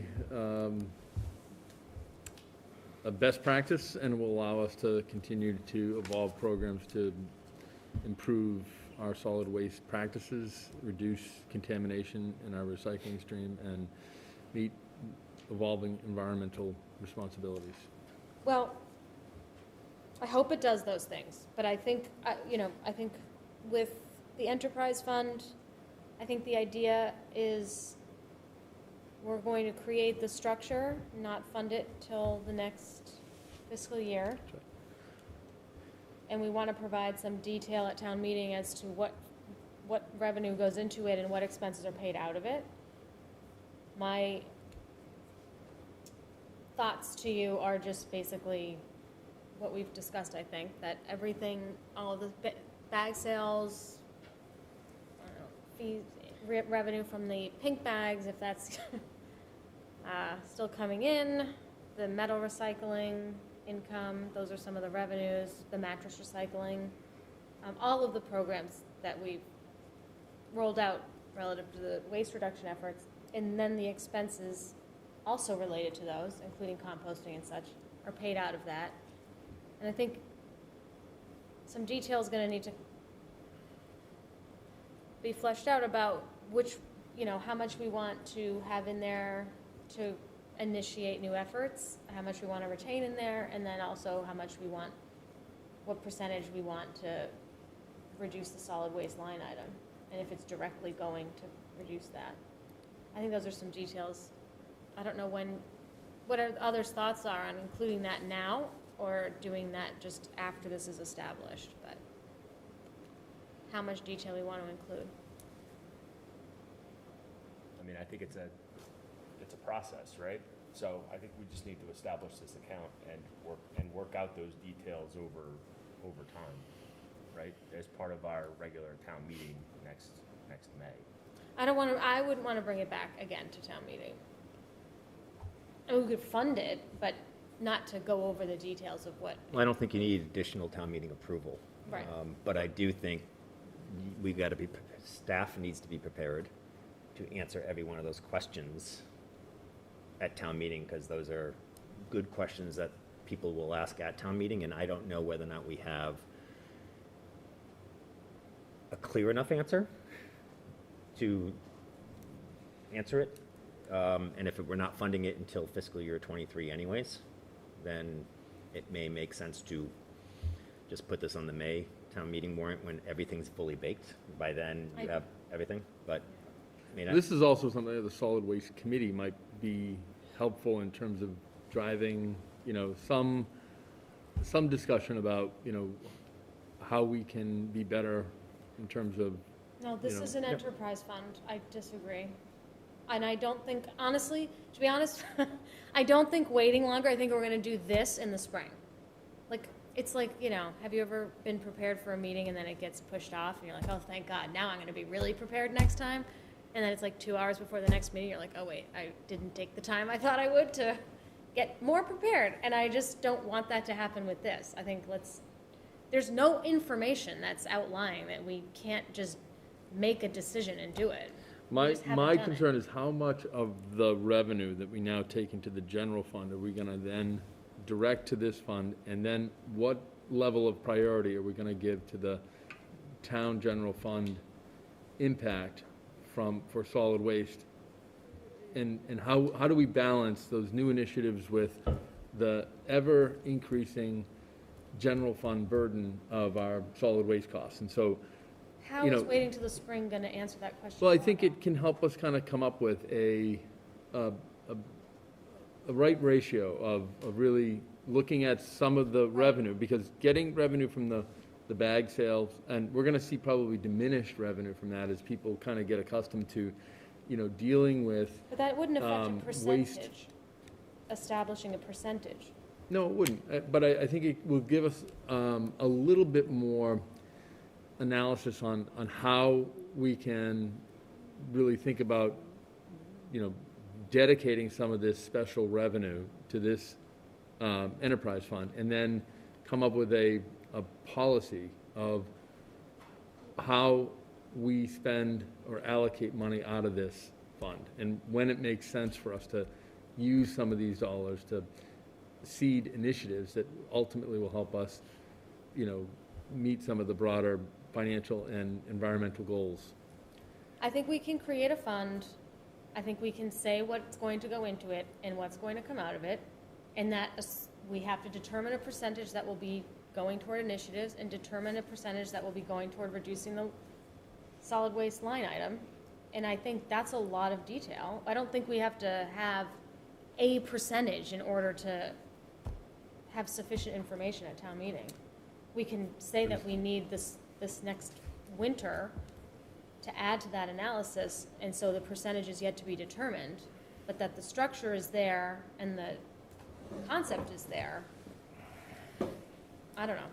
I don't favor pushing this off myself. So my only point's not what the ultimate answer is. It's the ability to give town meeting an answer when they ask the question, because I don't want us to be opaque in our answer and say, well, we're going to work on that. Trust us. Because I don't think that typically goes well with town meeting. And I don't want them to see this as what it's not. And what it's not is an attempt to take this revenue and use it for things exclusive of dealing with cost overruns or increases in solid waste general solid waste above a certain threshold. I think it's reasonable to anticipate town meeting would want to know that we're using those funds first to take care of increases in the solid waste line item above X%.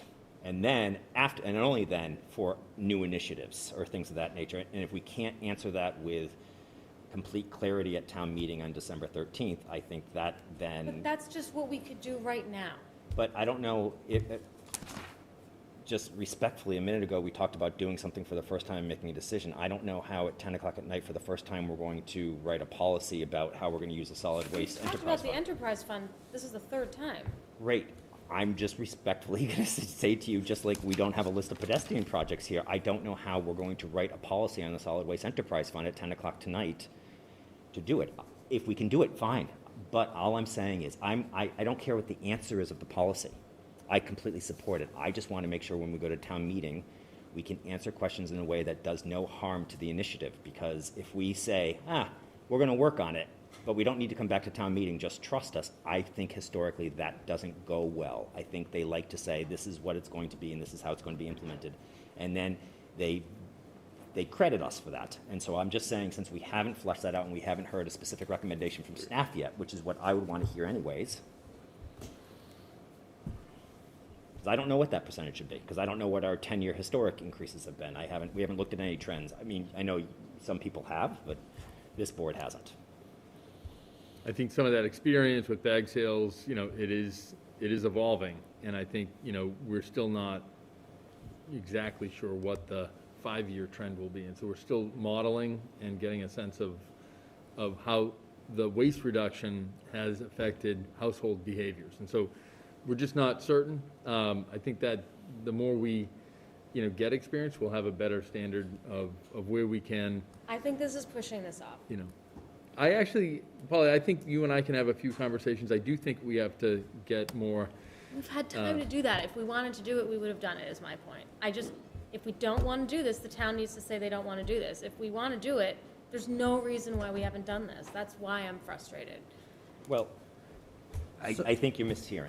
I think, as a matter of fact, I think we had a lengthy conversation last time where I think everybody on this board actually said that we are good doing it. I'm just suggesting, in terms of preparation for town meeting, that I don't know who's going to get up and give this answer. I wouldn't want Sean to give the answer he just gave because it's just too opaque. It could be this or it could be that is not helpful at town meeting, and that is not where we've had our success, and it's our warrant article, so therefore I believe we need to set it up for success. If you believe it's ready and stuff like that, then I frankly will demur to do it, but frankly that policy could have been written months ago. If we're that ready, I don't know why this policy hasn't been before us before tonight, because we've known we've needed this policy. So That's why I'm frustrated.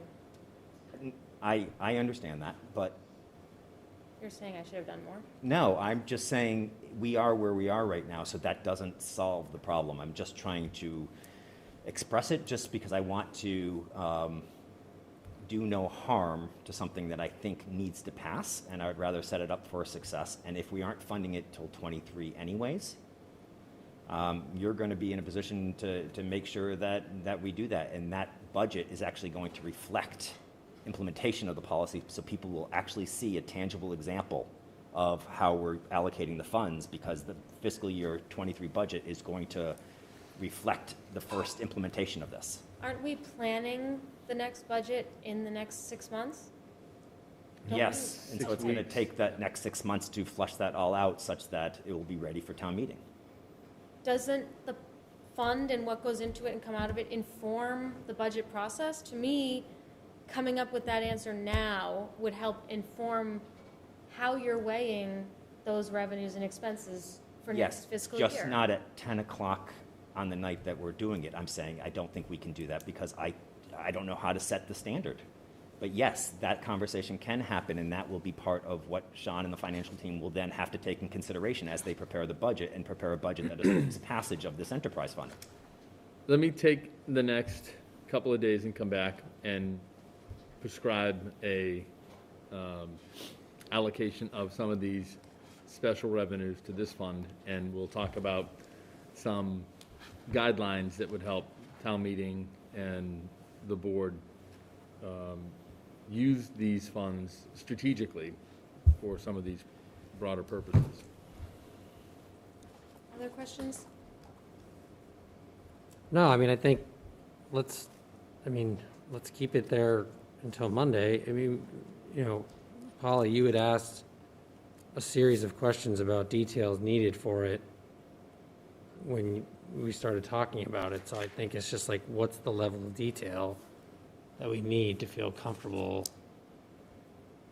at town meeting? So, I mean, I think that, I don't think, the concern is it not passing at town meeting, not supporting it. And so, but I don't think anyone, I don't want to remove it right now. Can we just see where we are on Monday? Yeah. Anything anyone wants to, Sean, do you want to say anything on Article 9, 10? No, I don't think those are just plugs. There's no, okay. So they're coming out. So they're out. At this point, I don't have any information on them, no. Okay, so they're out. Yeah. Right. I'm sorry, I've now taken the question mark out of my sentence and replaced it with a period.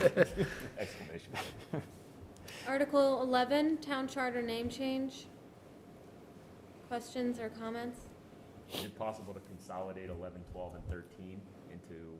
I think the moderator will do that with the motion, because he can I consolidate. don't think so with respect to the zoning bylaw, because I think the planning two-thirds. board needs to, And it's I also think they're two-thirds. all, well, they're all two-thirds. Yeah, so I think the moderator will present, I'm guessing he'll consolidate them for a vote, and so we're doing them all like that, and then planning board will make its recommendation, and I'm guessing so.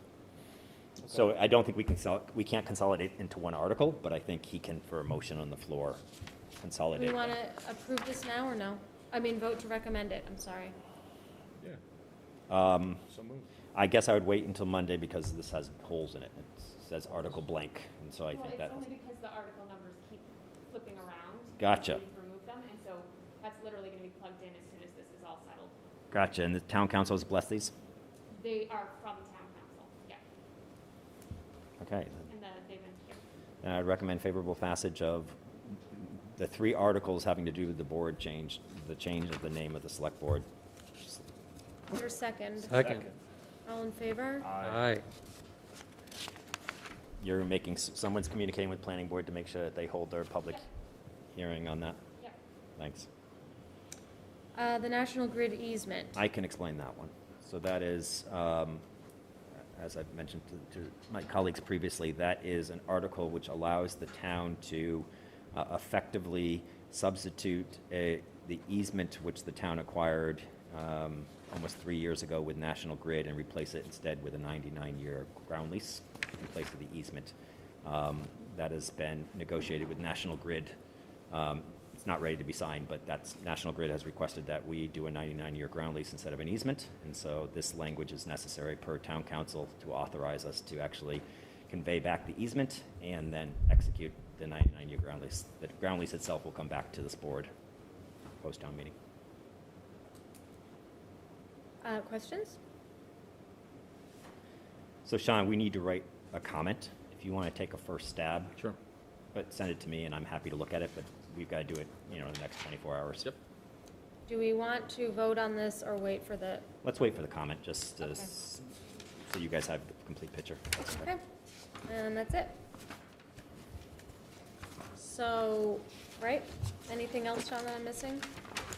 So just confirming, Article 9 No. and Article 10, striking from the warrant entirely at this That's right. point, right? Article 17 as well.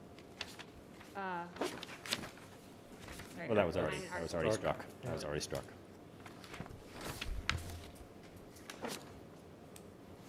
Yeah, okay. All right, anything else that anyone wants to say on the, warrant draft? No? So it sounds like we need, oh, go ahead, Neil. I was just gonna say, I mean, we're meeting on Monday, so the information needs to be given to us before Monday. Yeah, like noon on Friday. Seriously. Please. It's just, so, that's all. Just putting emphasis on it. Also, I'm not available Monday. I can make myself available, but the assumption that everyone's available. everyone's available Monday is just not okay. So, is there a time that works for everybody then? 6, 7? This will be the only item, right? Yes. Yes. Yeah. I hope so. Maybe an hour? So actually, I'm out as of 6:30, so I can't change that, so.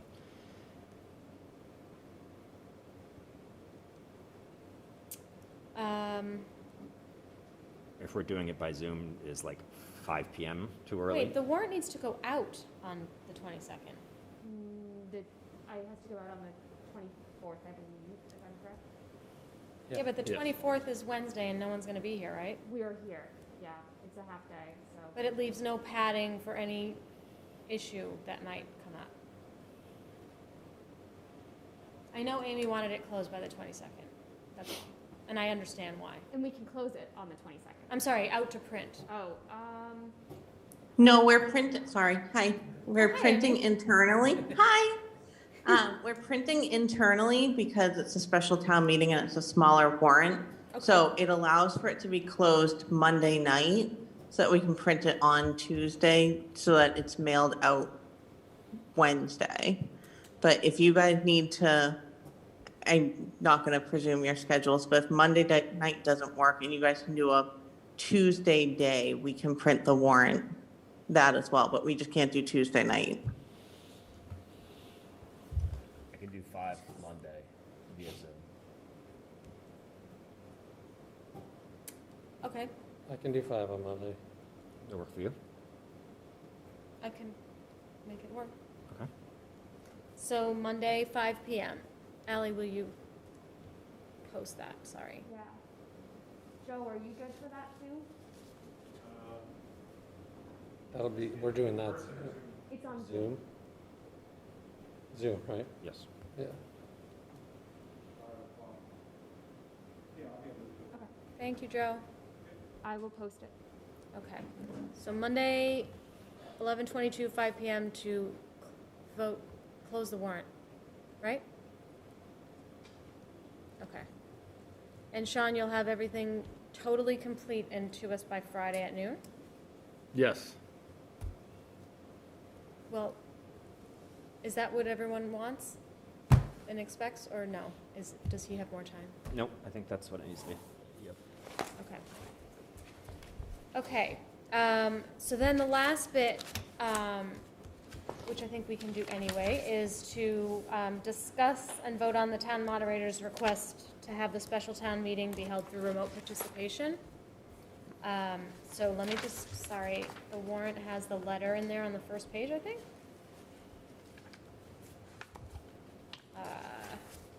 From Michael? Yes. Not the first page, but VII. 5, 6, 7. Yeah, I guess. Okay. Does anyone have any questions? Michael's not on, right? No. Nope. Does anybody have any questions about this, or are we good to? We do have to vote on approving it being a virtual town meeting. So that's all we have to do. And that's what Mike's letter recommends. So moved. Second. All in favor? Aye. Okay. So that is done. And I think that Consent agenda. includes the new and old business. Yes. One day someone will Ellie, trust me. before you. Sorry. No, I'm joking. It's for good reason. What? Before Sorry? you vote the consent agenda, I know that there's an item on there that I didn't have anything in the packet about for the Athletic Field Advisory Committee. And Neil, I was wondering if you'd be able to fill in the gap there? Yeah, I can try. So the Athletic Field Advisory Committee, one of the members, she only had a 6-month term when they were appointed, and so she stepped down because it was the end of her term, so she needs to be reappointed, and she wants to be. It's Alexandra Byrne. Yeah, so she was not renewed. She had declined reappointment, and I think Yeah. shortly after declining reappointment, she discussed with the Athletic Field Committee that she did want to continue. And so this is essentially, it's essentially reappointing her or appointing her. Yeah, and they've met on it and are in favor of her continuing or being reappointed. And there's a vacancy even with her reappointment, right? There's a vacancy, an ex officio as far as I. Yeah, I think it's ex officio. Oh, yeah, okay. So what's the term, Ally? The term Yep. is a great question. This would be a 3-year term Does she know that?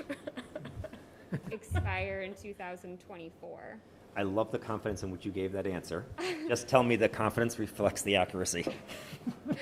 No, I believe. That Oh. what? The confidence Fairly reflects the strongly. accuracy. No, I mean. Very it's- confident with that. She Oh, yeah. technically That's would a have good been, if question. she'd been part of the reappointment process a couple of weeks ago, it would have been a 3-year term expiring in 2024. So it should be the same then? Would be the same. Yes. Okay, Yeah. so she knows that. All right. Yeah. Okay. Okay, so, and then Ally did, And then I just needed to make fix to the board meeting minutes, which Yeah. is just an error in, Polly was not listed as chair when she should have been. And that is reflected correctly in the meeting minutes you have in front of you. So Okay. those have been updated. so it's not even as amended, it's just how they are. They are. Okay, motion to approve the consent agenda. Second. Okay, I'll second. You can't second. I didn't second. Oh, you said second. That was second with a question mark. Of course it was. Got it. Understood. Second? Okay, then I'm seconding. I'm seconding that. All in favor? Aye. Okay. Select board time. Dares. No Dare way. say a No word way. at 10 Polly, Oh. did everyone sign the? Yes. Okay, thank you. What do you got, David? Go ahead. Oh, you're packing up. I thought you were getting something to share. At least we're not snapping and unsnapping the binder this time.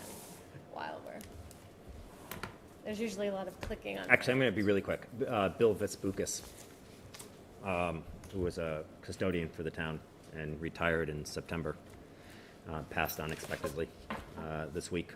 And he had just moved and I think was excited for the next chapter.